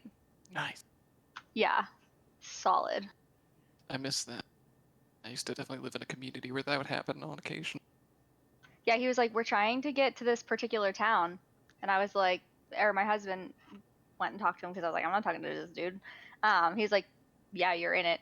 He was like, okay, yeah, that's where I'm trying to get to. He's like, yeah, you're in it. So fucking weird. Also, Dave inspired me. I realized that I had frozen some chocolate almond milk into ice cubes because I like to use them in like my drinks. So now I'm gonna eat some chocolate almond milk ice cubes. Sounds way more pleasant than boba. Popsicle. It looked so good though. It looked like it was like had some like chocolate swirls in it and stuff. It looked real tasty.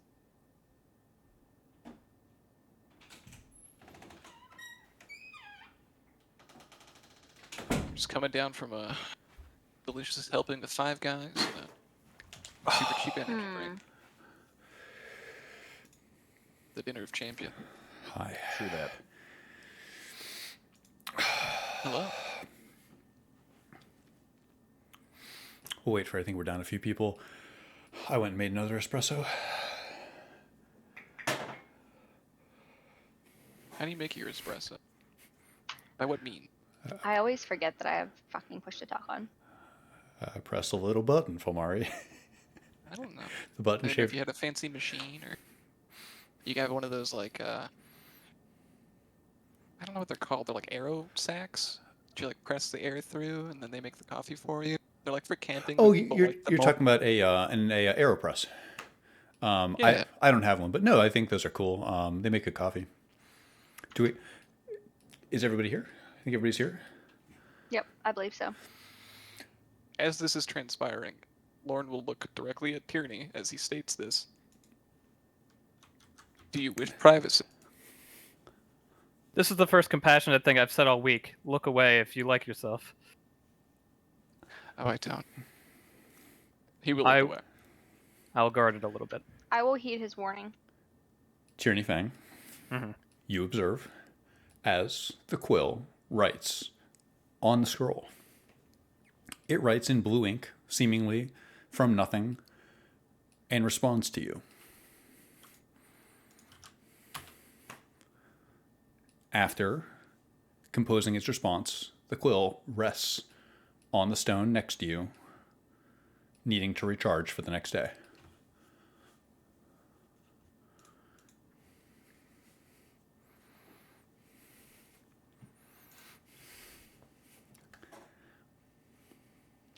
I will take my flint and tinder and burn this piece of paper. You do so. You burn this piece of paper. Around the cave, there is the faint smell of burning parchment. Well, at the very least, we knew he didn't write the notes to himself.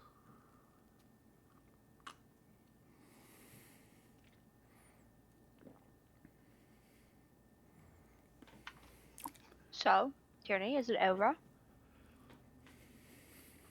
I have to think about that. Oh. Something unexpected, huh? Yeah. If I expected the answer, it wouldn't be so important for me to get it answered. I would already know it. That's not what I meant.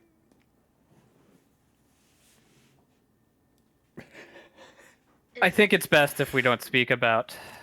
I know you saw my question. I think it's best if we never speak about that again.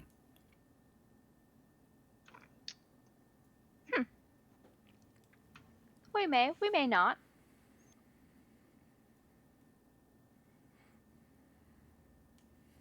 Sometimes I'm nice, sometimes I'm not.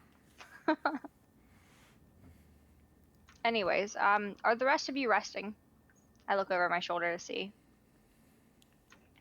Lauren, I swear, I will knock you out if that's how we have to do it. You need to rest.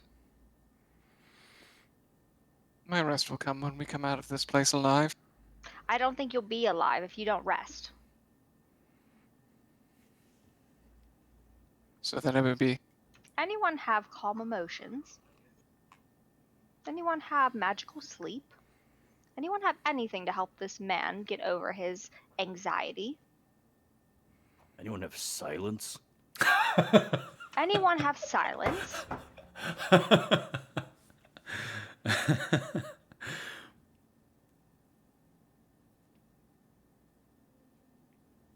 No. All right.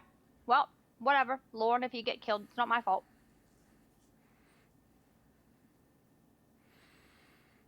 At the very least, if I come back as a ghost, I won't haunt you.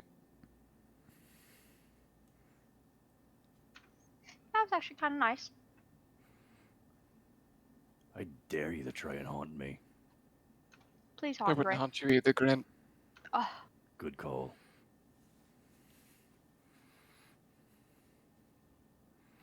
I'm gonna light up a cigarette. what's going on with Eden? Eden is super quiet. I mean, Eden's still recovering. I think he was sort of anxiously watching Tierney and Alan, but they're very obviously caught up with each other, sort of. So I'm going to go over. I'll go over to Eden and go rest by him. I think Eden will say something like, maybe we should gather wood for a fire. It's very damp in here. I don't think there is wood down here. And even if there was, it's gonna be damp.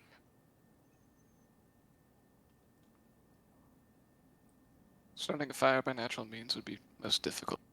I can create it with unnatural means. It's fine. We just need something to keep it going. What about these plants?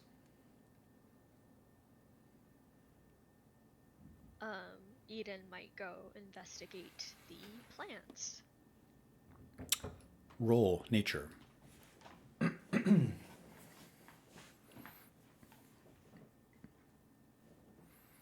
that a natural 20? Yeah, it was a natural 20. Looks it.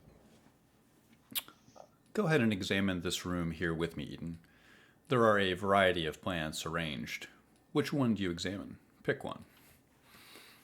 I think he'll look at these colorful ones in the southwest corner first. You look at them and quickly realize that you've never seen anything like them. You attempt to piece them together, their function, form, potential effects based on analogies you can find, things that seem similar to things that grow above the ground. You get the impression that these are probably not flammable. The flowers themselves are, despite the lack of light down here, seeming to do quite well. Looking to the other side of the cavern, you see this bioluminescent fungus, and you wonder if the two have some type of symbiotic relationship. You think interesting thoughts about the ecology of this cave. However, you are unable to determine any specific purpose to these plants. You do come to realize, thinking about it though, what this is. This is the system of caves known to Faerun as the Underdark. Not a single cave, not one place to go, but rather a system of caves that tend to connect. Does this cavern, this might be a silly question, but does it seem natural in formation, or does it seem like somebody maybe carved it out? And not a silly question at all. It appears that the cave itself likely has natural formation, but the forces of sentient creatures have shaped things like the hole above you and the door on the back wall. Gotcha. The cave itself seems to probably have eroded over many millennia down here under the earth. Yeah, so I think at that point he'll go back over to Alan after taking a look, a small tour around the cave, and say, yes, I think you're right that there's unlikely to be anything flammable here.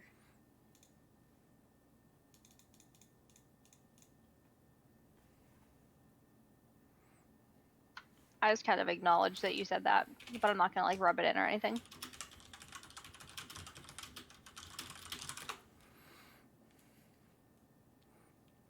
Lauren will approach Eden. You are resting first, correct? Yes. Fear of heart don't fare well here. He'll rummage through his pack and hold out a glass vial. Eden will look faintly surprised at his generosity, but will eventually extend his hand out to take the vial and say, how are you doing? You can make your own judgment of the purity of my heart. So he'll walk away. What was in this vial? It is a healing drop. This is the healing draught that you started with. Do you have the item block handy, or shall I grab it?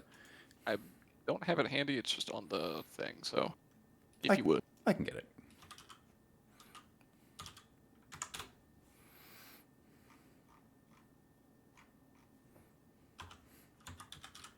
I think Eden will turn to Alan with some surprise and be like, was the purity of his heart ever in question? Probably not by you. I feel bad for him. This wasn't really his mission, was it? I think he said that he was supposed to be coming here as well for one reason or another, but I'm not sure why. I'm gonna get some rest though. I know everyone else is stirring, but Lauren's gonna be up the whole time anyway, since he doesn't want to try. So I'm gonna get some rest. I'm actually gonna come over this way, over by the wall. That way I just have kind of like a comfortable area. Seems like there's nothing really going on right there, and I'll probably just use my pack or whatever as a pillow.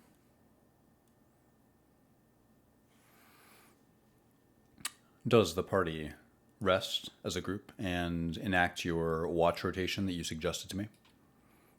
Minus Alan. Minus Alan. So I'll be taking the first Yeah. watch with Lauren, and Grint will be taking the second watch with Lauren. So I have Tierney and Lauren for the first watch, Grint and Lauren for the second watch. Let us together go check the manifest and update everything for today. We are currently on Wednesday now, or We are currently on Tuesday, April the 12th. This is the end of Tuesday, April the 12th, coming into Wednesday, April the 13th. So, if you have anything that you would like to eat, drink, consume, please update that on your manifest page. How many... The hardtack that a Grint has, do they count as a half ration or a full day ration? It's a full day's ration. Grint's going to eat a hardtack then. And he's going to offer up that he has 2 more if anyone wants them. Can I say that I drank the rest of my ship water before I tossed my thing over to Grant? Sure. Yeah, that's reasonable. Or yes, so you finish the last of your water skin. In fact, let's do these one at a time. Let's start. I'm just starting arbitrarily at the end. So Lauren Danavere, what do you eat? he's going to eat one of the rations, fill up his water skin, and drink from this super safe cave water, and he will not sleep. Understood. Grint Grommel, eating hardtack, drinking a combination of stream water and cave water, and sleeping and taking the second watch. Yep. Alan Vaughn, I did not eat before I went to sleep, so I'm just going to eat first thing when I get up, I guess. sounds reasonable. You go to sleep with hunger gnawing at your stomach, but there are things more on your mind, so you go to sleep with an empty stomach.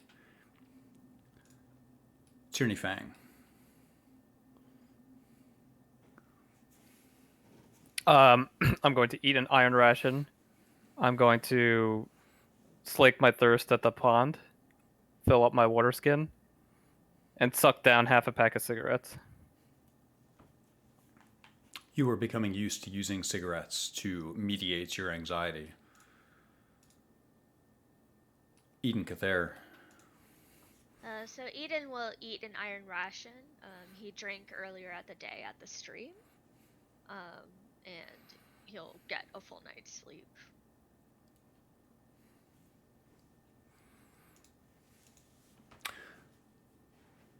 During our first watch, we have Tierney and Lorne.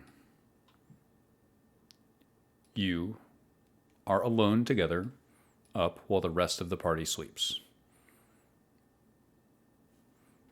Is there anything that you want to correspond about or do while some of the party is resting? Lorne, what are you running from? I'm not running. Well, you're certainly not seeking haven.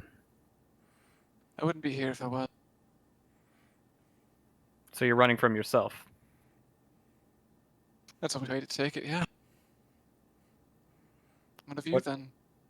What, me? Do you like your answer? Do I like my answer? He'll make a gesture towards the quill.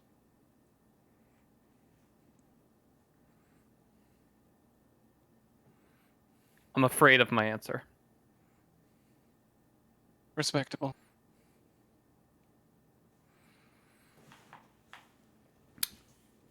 Your watch passes uneventfully. This cavern is nothing if not quiet.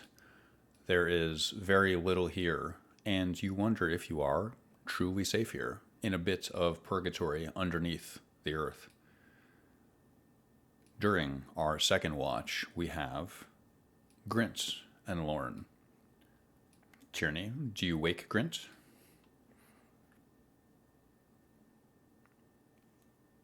Yes, I will wake Grit.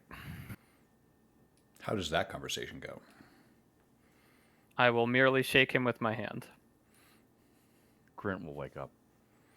I'll say no words, I'll just nod. Grint will nod. I am going to lodge myself in a dark corner of this room, back against the stone, and fall asleep upright. You find solace in the shadows. During our second watch, Grint Grommel, Lorne, Danavir. Lorne, you're getting tired, but adrenaline keeps you going. Is there anything that the two of you would like to resolve or individually examine throughout the room? Actually, one question before you do so. Tierney, what do you do with the quill before you go to sleep? Is it just on your person somewhere?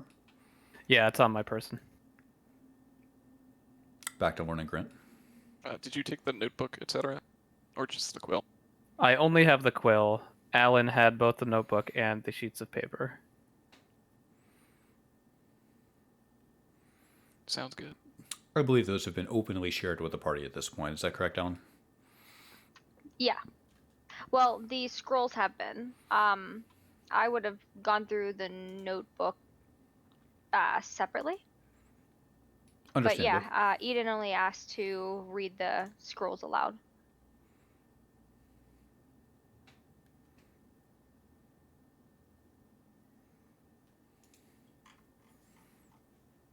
I know not much of you, Grint. Have you ever been in the Underdark? So, Grint is like reading one of his books. He just says, "Nope." Perhaps for the best. Oh no, I've been in the Underdark. Oh. And where's the no to? This conversation. Very well. Holy fuck. So prickly. Oh my god. He'll take that full stop and sit atop the round, tapping his fingers. You do so.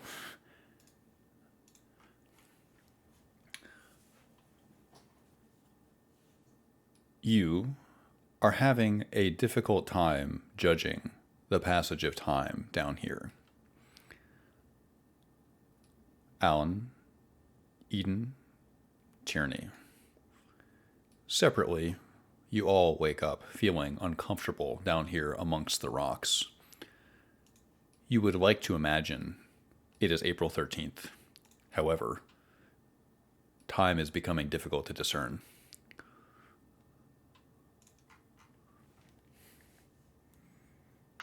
I don't think that I don't think the time would bother Alan that much. She just likes to accomplish missions and get things done. Doesn't matter how long it takes. So,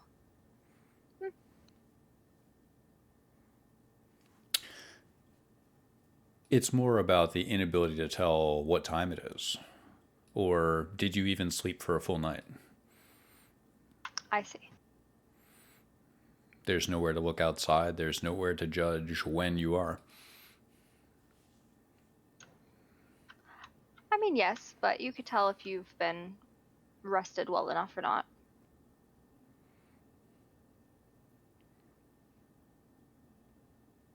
You are still grievously wounded, as are several people. There are many things keeping everyone from truly resting down here, even if you sleep for a bit. But everyone's watch went uneventfully. Do we regain anything due to this long rest? This is a excellent question. This is a long rest for everybody except for Lauren. For Lauren, this is a short rest. I'll use my class mechanic to regain the spell thing. I think we're specifically looking at do our wounds heal? Your wounds do not heal down here. Do you regain hit points?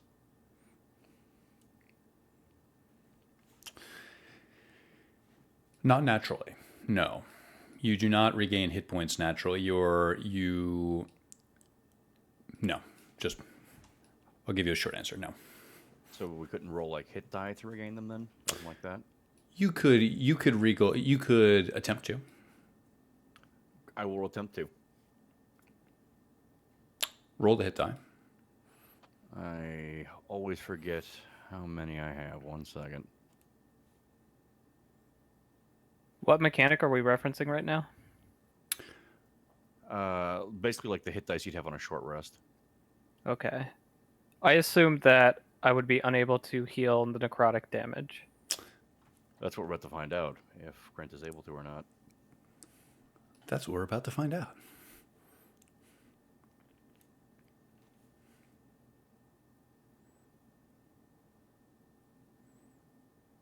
I actually cannot. Oh, I know where to find it. Hold on. I was going to ask if there was differentiation between like crushing or subdual damage and necrotic for this healing, or it's just off the table. It is essentially off the table. So not to, Lad, if this is in any way in the weeds, I am setting you up for failure here, and I am letting you attempt to spend resources for nothing. So, Gotcha. you find that your wounds do not heal Okay. much more than closing up. Okay. So I do not regain 5 HP. You do not. Your blood clots, but you do not regain hit points. Interesting.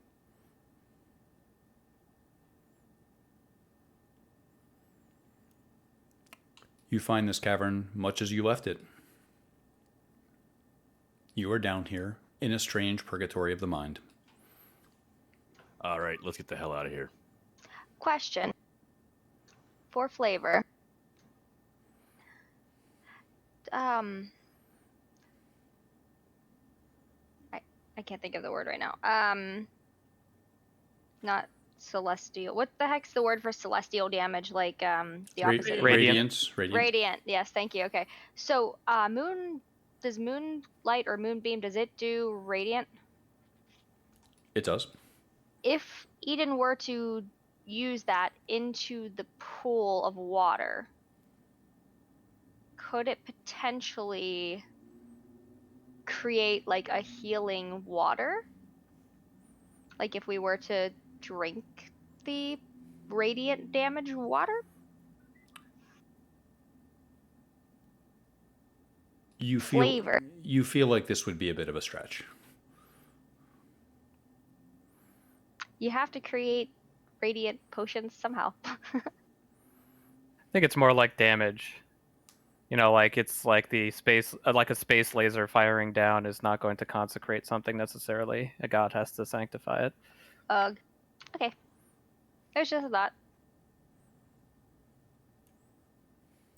I mean, Well- On that note, especially if Alan, speaks her theories out loud, Eden might say, we should try to find a temple to visit. A functional Yeah. temple. I can agree to that. So are we going to ascend? Let's take a moment. As a group, we have our prize. What are we doing with it? Aye. Everybody seemed to have a different idea about what to do with this lump of gold. Let's clear the air about it. I think that we're all in agreement that we're not bringing it back to the Baron. Absolutely. I I believe say, our agreement ends there. really? So you don't want to, you do want to take it back to the Baron? No, no. I do. I don't care about the Baron either way. Okay, so let's talk. Yeah. I think that we should honestly just keep it amongst ourselves. We have no idea how many uses this thing has, and I mean, if we all at least get one question out of it, I think that that is good enough, and maybe we plummet it into the lava. Why? Because we don't necessarily want our enemies finding out the answers to their deepest, darkest desires. What enemies? I think we'd be fools to keep this. I agree. I don't understand why Sedge wasn't using it. He's Who bound says to a he didn't? task. Ooh, good point. What? I'm sorry, what did you say? Who says he didn't? True. More so to the question, even if he could, who would be answering? Mistra, it's her quill. Do we think It Mr. says it on the label, certainly. By what means could you confirm this? You could ask the quill who's responding. I mean, technically. The quill would say itself. You could ask more specifically. Well, how about you all ask your questions while we take it back to the Baron? We're definitely not taking it back to the Baron. I can't be more Why? clear. He'll give us gold for it. There's I many will things. personally give you gold so that you don't take it back to the Baron. How about that? How much? Your part of the Baron's gold that he was offering. And how much was that? I don't remember. I wasn't in it for the gold. So Well, when where you are gonna remember, get that gold from? I have my ways. That not super reassuring. That's okay. When we get back, I can get you your gold. Back to where? Back home. We're all going to go back home eventually, aren't we? Not getting a whole lot of answers here. You don't feel like you can trust me yet? No? All right. I've known you for a week. We finally find the thing we were supposed to come and get, the job we were all hired for, and now you don't want to do it. I've been telling you since the get-go that I wasn't going to be doing it. I feel like we were all on the same page, except for you, I guess. I don't mean to speak out of turn here. I was not hired to do this job, and I don't find that input will really dictate what happens to this thing afterwards. Your Baron sent many groups, including the one we met allegedly, to find this thing, yes? Yes, to try and find this and bring it back to him. Apparently, he has some question, I would assume, that he wants answered. Moreover, the man upstairs has stated simply that he was waiting for specific assemblage of people to carry this relic. Yes, Do you think he intends us to bring it back to the Baron? I don't think so. I don't care. Something to chew on. I love I'm not grazing really worried flexibility. about it.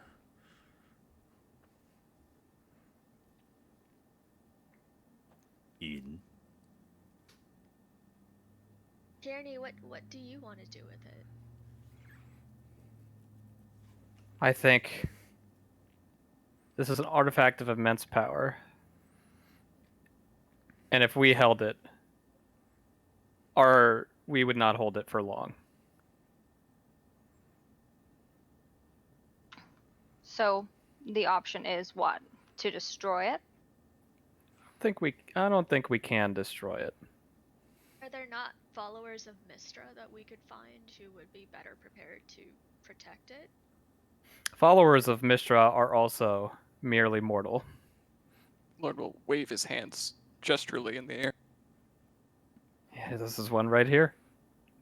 I don't know what we should do with this thing. I do have an option. I could simply take it into my genie's vessel and leave it there. Your genie? Yes. You would give this item to an eternal purveyor and power broker. As if to rip the words from my mouth. Look, okay, Reginald is not like he's Reginald. not like the ones that you. Yes.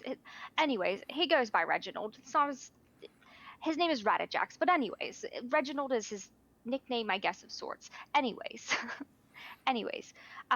he's not like the others. I myself tend to be rather good-natured, and when I ran into him, he essentially asked me if I, what I, if I had any wishes or whatever, and I told him no, I just wanted to leave, no big deal. We had some great conversations, and rather than me asking him for some crazy sort of power increase, he just awarded me the ability to be able to find artifacts a little easier. In exchange, I toss him some shiny things every once in a while. It's not really a big deal, but I don't typically give him things of immense power. Has he asked for this item? No. Are He you doesn't. lying to me? No, of course not. He wants a lens, actually. So me sending him this, he'd probably be like, what the fuck? But I'm going to get him a lens eventually. Look, he's a tinkerer of sorts. He likes to make things and machines and stuff. It's actually rather cool. I cannot imagine a creature that would not want to get their hands on this item. Lorne, you understand what is being described here, a relationship between a warlock and their patron, the price people pay for their power. He's certainly piecing it together. No less distraught from the situation. Nonetheless, I don't go throwing around evil, chaotic spells. I simply am able to make my life easier. So, I love that. So you could find this thing pretty easily, eh? The lens. No, Oh, yeah. the quill. well, yeah, that's why I was. So then other people could find it easily. Do you think other people got here easily? No, but they don't have to. They just have to wait till someone else does. Well, that's what I'm saying. If I am able to take it into my vessel, leave it there, come back out, it stays there until I go back in and retrieve it. And we just hope your genie is okay with that. I mean, I could ask him. Oh, would you now? Sure, why not? How comforting. Okay. So what are you going to do with it? You going to stick it in your bum? Well, no, we'll just hold on to it, and we'll go, give it to the Baron, and then it's his fucking problem. The Baron's already told us that he intends to sell it. Exactly. So ultimately, we don't know who it will end up with. An excellent angle. And you act like that's not our problem, but it is. Because He told us the sale would be 20 to 60,000 gold pieces. This item is worth far more than that. Well, if you got a buyer, I'm all for it. we're I not don't- selling it. Whoa. Whatever conclusion we come to, Grant, the Baron is lowballing us. And I severely doubt he wants to sell this object. Wars would be waged over this if it is real. We were sent here on a spell jammer. 20 to 60,000 gold was the bait, and if we walk up to the Baron with this, we will find our heads separated from our bodies. I highly doubt that. I highly don't. Well, one way or another, we're going to take control of the spell jammer and this, and it's going to be a great time. So why don't we just get our asses moving, do what we want to do, and then we can be on our way. And what do we want to do? I Grint, don't you know. want What gold. do you want to do? You want gold, Grint. I want steel. Steel. Gold. Sometimes they're transferable. Yeah, oftentimes they are. If what you desire is gold, I'm sure the greater consciences and worrywarts in this party would be happy to pay you out. I've already No, said that's that. a lot of empty promises. Indeed. Just like the barons. He is a baron, to be fair. You don't He's already accrue let wealth us by down giving it once. away. Sorry, go ahead, Alan. No, that's all I was saying is he's already let us down once. He promised a bunch of different things when we were to get on the Sparrow, aka a Spelljammer, and so why do you trust now that we're just gonna walk up to him and he's gonna be like, "Oh, look at this! I've got some gold for you." It's not gonna happen. He didn't give it to us the first time. He's not gonna give it to us this time. So either you can stick with us or you can go get bent. Well, if he refuses to give it to us, then we simply won't give it to him. We have no idea what kind of power the Baron already has. So if he does, and he Apparently was, not enough to get the fucking quill. I think he just wanted other people to do his dirty work. Maybe the Lich doesn't like the Baron and wouldn't let the Baron get here. Did you ever think of Sedge that? seemed most amicable. We could simply ask him Sure, Ask let me him just go do what? that. if he's aware of the Baron specifically. I'm gonna go Okay. make my way to the ladder, climb up 10 feet, Misty step upstairs. Agreed. enough. Get the fuck out of here. I'm going to turn to Eden. Eden, genuinely, Yes. what do you think? Yes. I think it'll ruin us if we keep it. I don't know that destroying it is the best use of it either, with all of the potential that it has. I wish I could ask the goddess herself what she intended to be done with it. Sure, you could. I think this is an item so powerful that even the gods would desire it. Run this by you quickly. Number one, it is truly a direct line between the mortal realm and Mister herself.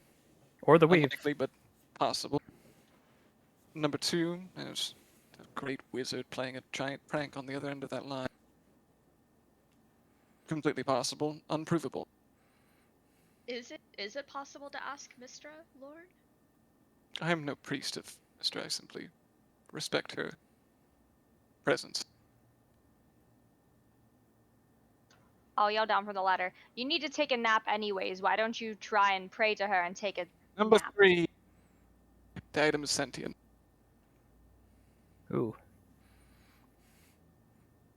It is its own entity. Lauren's full of good theories. Ask it. Oh, let's ask it how to get the most gold.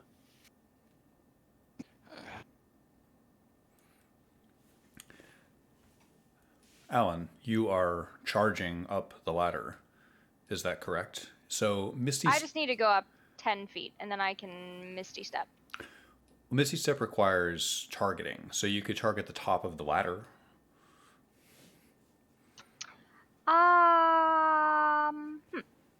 Yeah, that would be good enough. The ladder creaks underfoot. You find yourself magically reanimated at the top, recomposed. You crawl upward. Is that correct? Yes. Okay.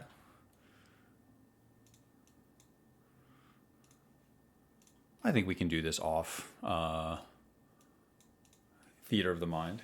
You walk up the ladder. You find something. Sedge, the Lich, waiting patiently, watching, seeming to require no rest, standing by the broken tomb. I sit on the edge of like where the ladder's at. I just sit and dangle my feet. Not like kicking the ladder or anything, just lightly touching. Hey Sedge, seems that we have some more questions for you. So as a diplomat of the party, I'm here to request your guidance. He doesn't respond.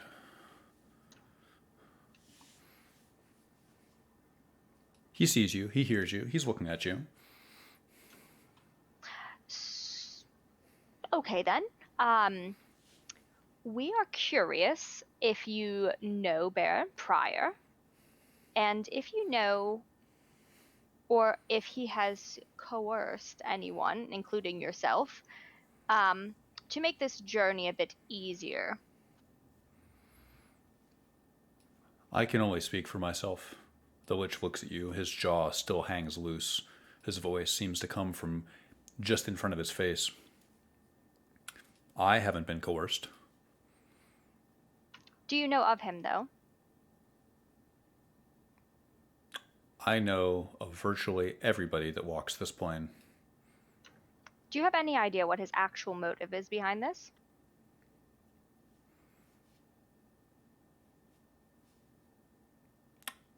His actual motive? Yeah, so he wanted us to retrieve the quill, bring it back to him. He wanted to lowball us on giving us some gold. I'm just curious, there's no way in hell this man is going to sell the quill, considering the amount of power it has. Do you have any idea what his actual motive is? What you describe has very little to do with me. The commercial comings and goings, a baron who walks this plane. None of this coincides with my role here. Of course. So, in order for us to get this information, since you have such a wealth of knowledge of everyone, is there anything that we can do for you to give us some guidance? No.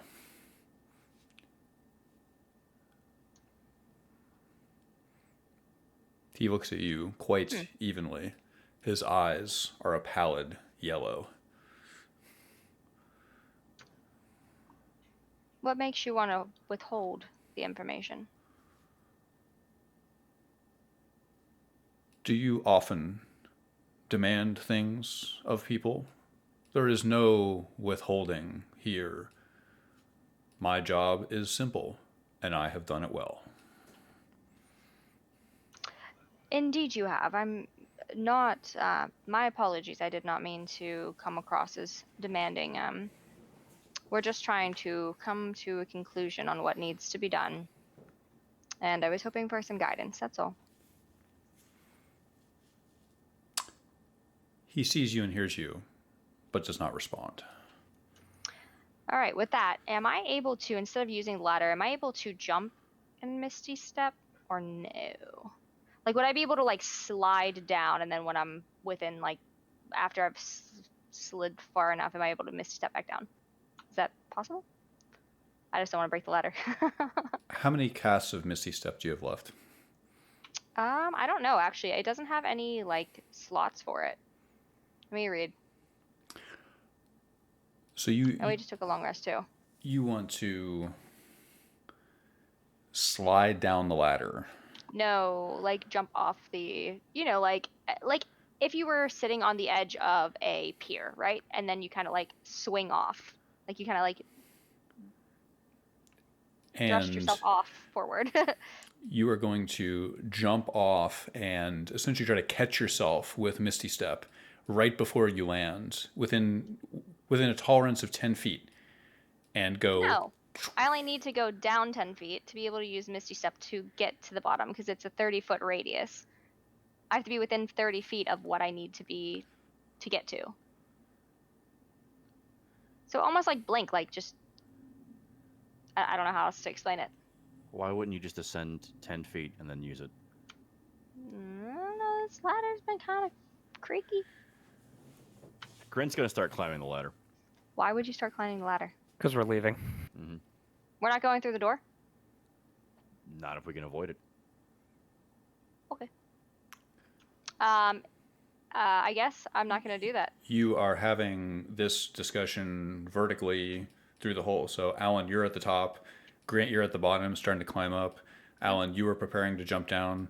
Describe to me should we go to an initiative order for this, or do you guys want to walk me through your resolution? I'm good to just, if I would have leaned a little forward to see, if I heard somebody coming up the ladder, and then I'll just get up and... Does anyone not want to go up the ladder? Don't want to see those shadows again. Understandable. We're gonna be destroyed. Well, maybe. Our wounds didn't heal. Maybe, just maybe we could ask Sedge about that. I think Sedge has already done his job, and we need to leave him be and get out of here. Yeah, we can't milk that stone. Pretty amicable, though. He might answer a few questions. Alan, has he been answering your questions? To the best of his ability, yes. But he seems to be a bit tired of our questions, to be honest. Yes, I we are do very not- grating. I do not think that we can count anyone among the undead as our allies. I do not think he is on our side. Grint's still climbing. I almost want to kick him back down. I won't, but I want to. Grint, you arrive halfway up the ladder. You see Alan Vaughn with her legs dangling down the hole. Mm-hmm. Grint walks past her and up to Sedge. Alan, do you allow this? Yeah, I'll move out of the way. Grint, you ascend the ladder. You arrive in the 3rd floor, where there is a massive frost tomb and a lich. Grint approaches Sedge, not too close, just to get within talking distance. Sure. And he says, "Hey." He seems to see you, but doesn't say anything. What are those shadows up on above us on the other floor? Shadows. Why don't their wounds heal? A question for an apothecary. Do you not know how to heal their wounds? I can't be wounded. That must be nice and all. But, how the fuck do you expect us to get this thing out of here if we're in the shape we're in? I suppose I do not understand how I relate to your current troubles with the shadows. Well, it seems like you were here to wait for us to come take the quill away. And Did you not create those goddamn things? I did not. And you have, as we expected, taken the quill. I have done my job correctly. So And- why are you still here then? And will be rewarded for it.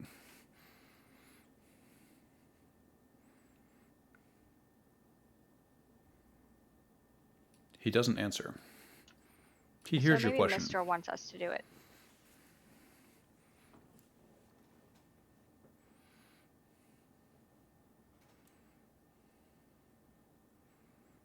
I'm gonna climb the ladder. I'll be with you shortly, if you let a man air his grievances to a... I don't even know what to call it at this point. Yeah, Eden will stay below and just sulk.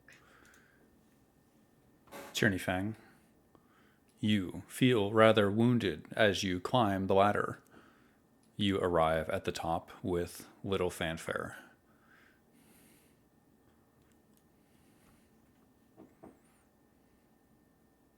I say nothing.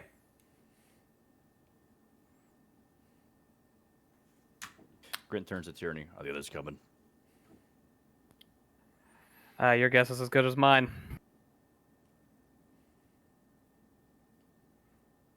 Everyone's extremely strong-willed in this group. That's one way to put it.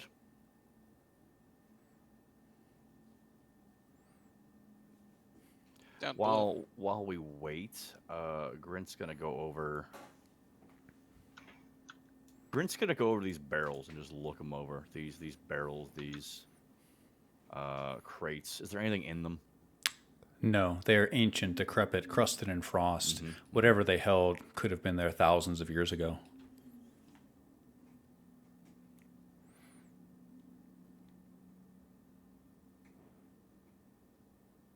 Nothing else for me. Down below, Lauren would try to open the door. You attempt to open the door. It's rather heavy, but feels like it would open for you. He'll put all his weight behind it. You pull as hard as you can. The door opens with not as much as a creak. Both limestone doors open outwardly towards you. What you see is a dark passage of deep twilight-colored stone leading downward. Lorne will begin casting a spell into the dark. What spell? An erupting earth. You cast Erupting Earth into the darkness, summoning your spectral hand. You do Just for so. flavor's sake, like he's throwing shards of earth through this port. He will let out an incredibly loud and guttural screech. You screech into the passageway. Your voice is as loud as you can make it, and it echoes through the passageway. You hear the sound waves bounce again and again and again and again. As it gets slowly quieter, your shriek echoes through some massive cavern. You can hear it distant. Your hand throws bits of stone. It sounds like it's throwing stone to test, is something real here? Will the stones be destroyed? The stones land with a small tinkling of rock on rock as they land harmlessly in the passageway. And just like before, he will straighten up the coat, close the thing, look knowingly towards Eden, and take a step towards the stairs. The ladder. Just look confused. That's what did you see? As I said, letting a man air his grievances. I see. You would rather have certain death than uncertain freedom? You misinterpret. I hate this place. More than you might physically be able to understand. I could not put it into words. So I simply put it into action. A mockery. A fuck you, if you will. And now we take our leave. Hand on rung, you will ascend this ladder. I'll wait till 4 of our group is up. Eden is still downstairs. While we're doing this and whatnot, I'm just going to touch my necklace to see. Just I think out of habit mostly. You do so. You nervously touch the ancient finger bone that you keep around your neck.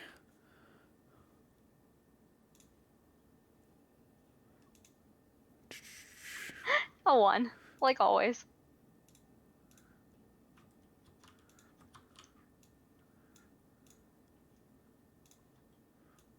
Okay, Detect good and evil. Once per long rest. I have everybody but Eden here on the 3rd floor with Sedge. Eden, down below, you feel a sense of seclusion and comfort. Looking up at the ladder gives you pause. You remember falling down it. I think Eden has the vain hope that his friends will come to their senses and join him down here. You stoke these hopes within yourself. Back up on the 3rd floor, I have a Grinch Grommel rummaging through ancient detritus. I have a Lorne Danevere cursing the Underdark. I have an Alan Vaughn and a Tierney Fang.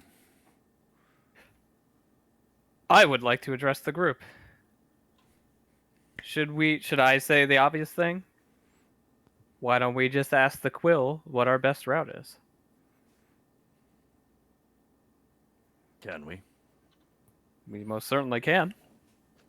Then why not? I will give Tierney the blank scroll. I will slide it back to Alan. I think it's your turn. Oh, I get a turn now. I see. Okay, I'll do it. I take the quill. Do you mind passing the ink as well? I'll pull out the little vial, hand it to you. I will grab my tweezers out of my archivist kit, and I will use them as a means to write more elegantly than with my finger painting. Than Tierney's finger painting, I mean. What do you write?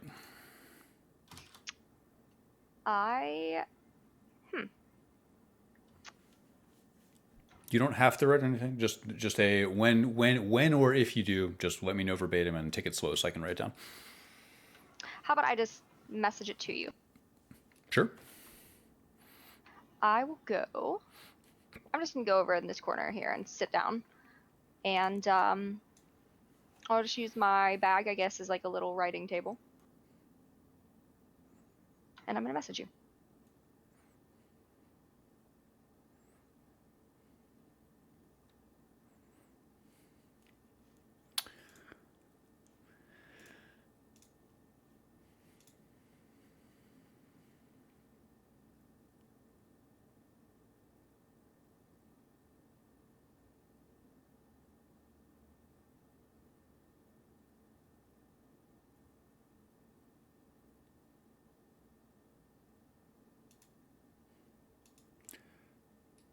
Noted. Oh, sorry, this is something else.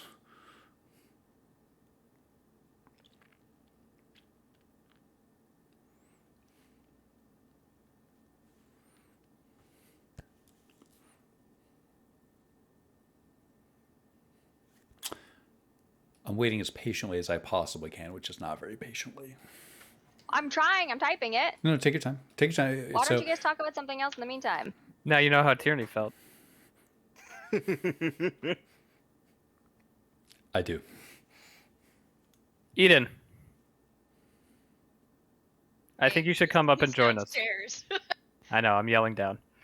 um, I think you should come and join us.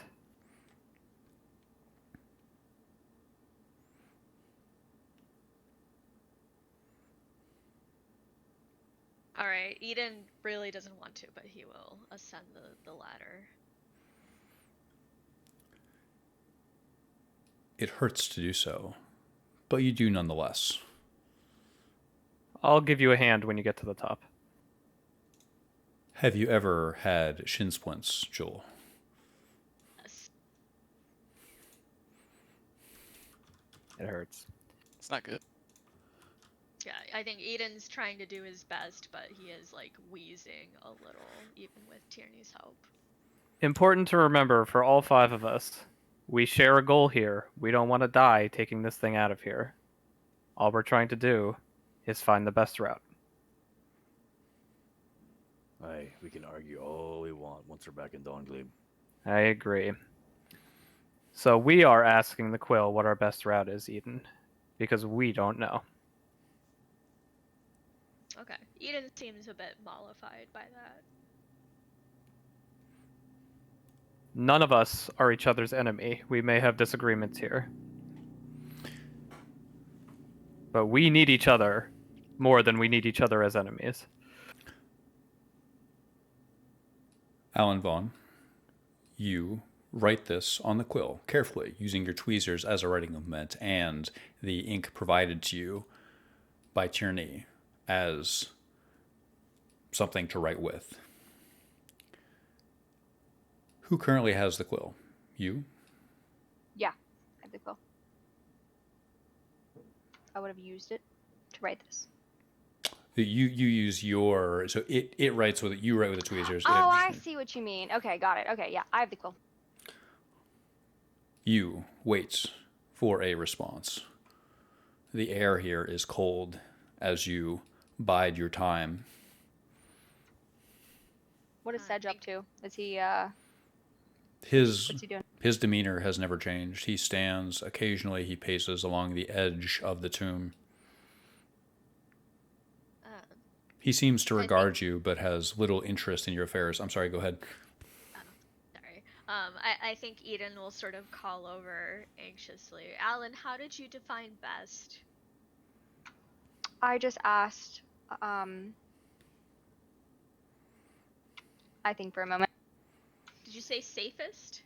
No, I just asked what path we're destined to take, or what path I am destined to take.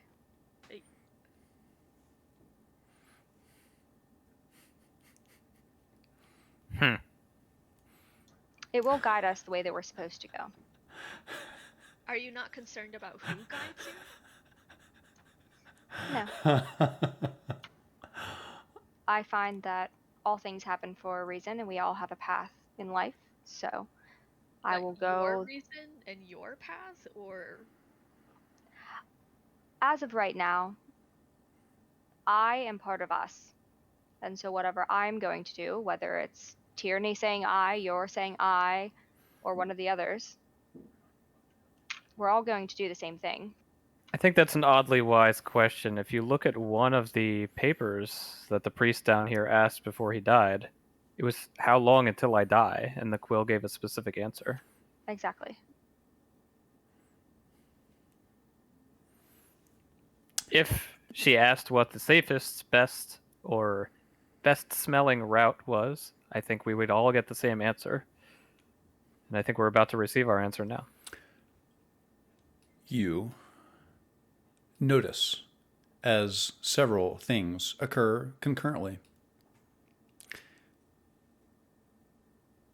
Grinkrommel, you notice something that you thought you'd never see.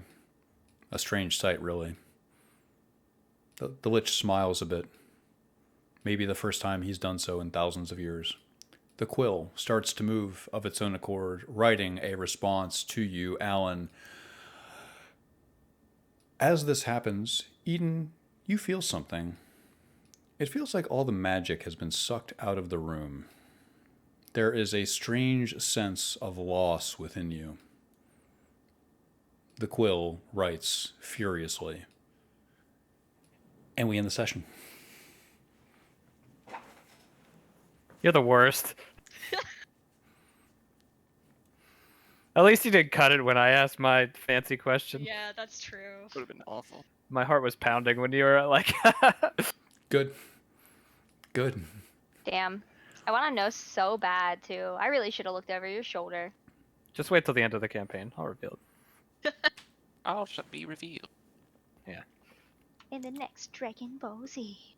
Same time next week, everybody. Everybody good for next week? Absolutely. Mm-hmm. Yeah. Was someone Yes. not good? Let me check my notes. Was someone not good for next week? It's the 18th. Is everyone good for 2/18? Yes. Can we be sure? Yeah, I'm just not good on the 4th. I'll be out of town on the 4th, so if we want to take a break, or if you guys want to play without me, or actually, you know what? I don't think I'm gonna be good. I might be good. I don't know. Maybe Sarah wants to just listen in. Okay, let's talk on the 25th and kind of see. Let's size up the session before and just see how everything comes together. Yeah, I mean we play pretty late, so I'll see if my best friend just wants to watch and listen in. That'd be cool. That would be cool. It was a great session.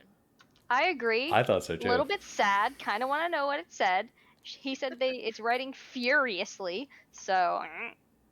No, I think these dramatic stops are nice.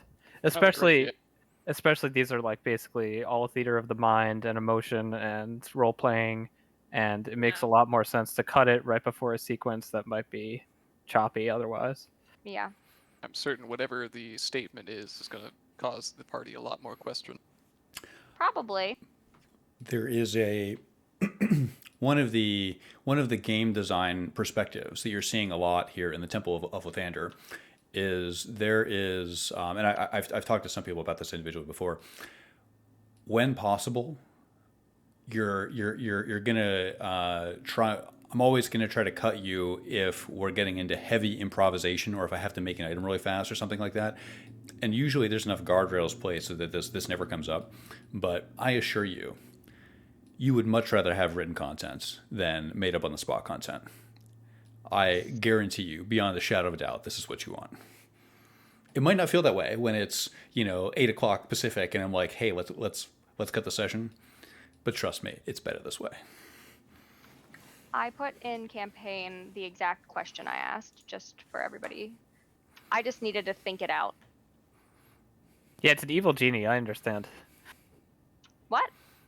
You know, like asking a question like this is asking an evil genie. Like you have to ask. You mean a monkey specifics. paw? Yeah. Yeah, exactly. Like you have to like really be specific. So as of right now, we have two options. So I asked specifically, are we destined to go into the Underdark, or are we destined to go back to Sembia?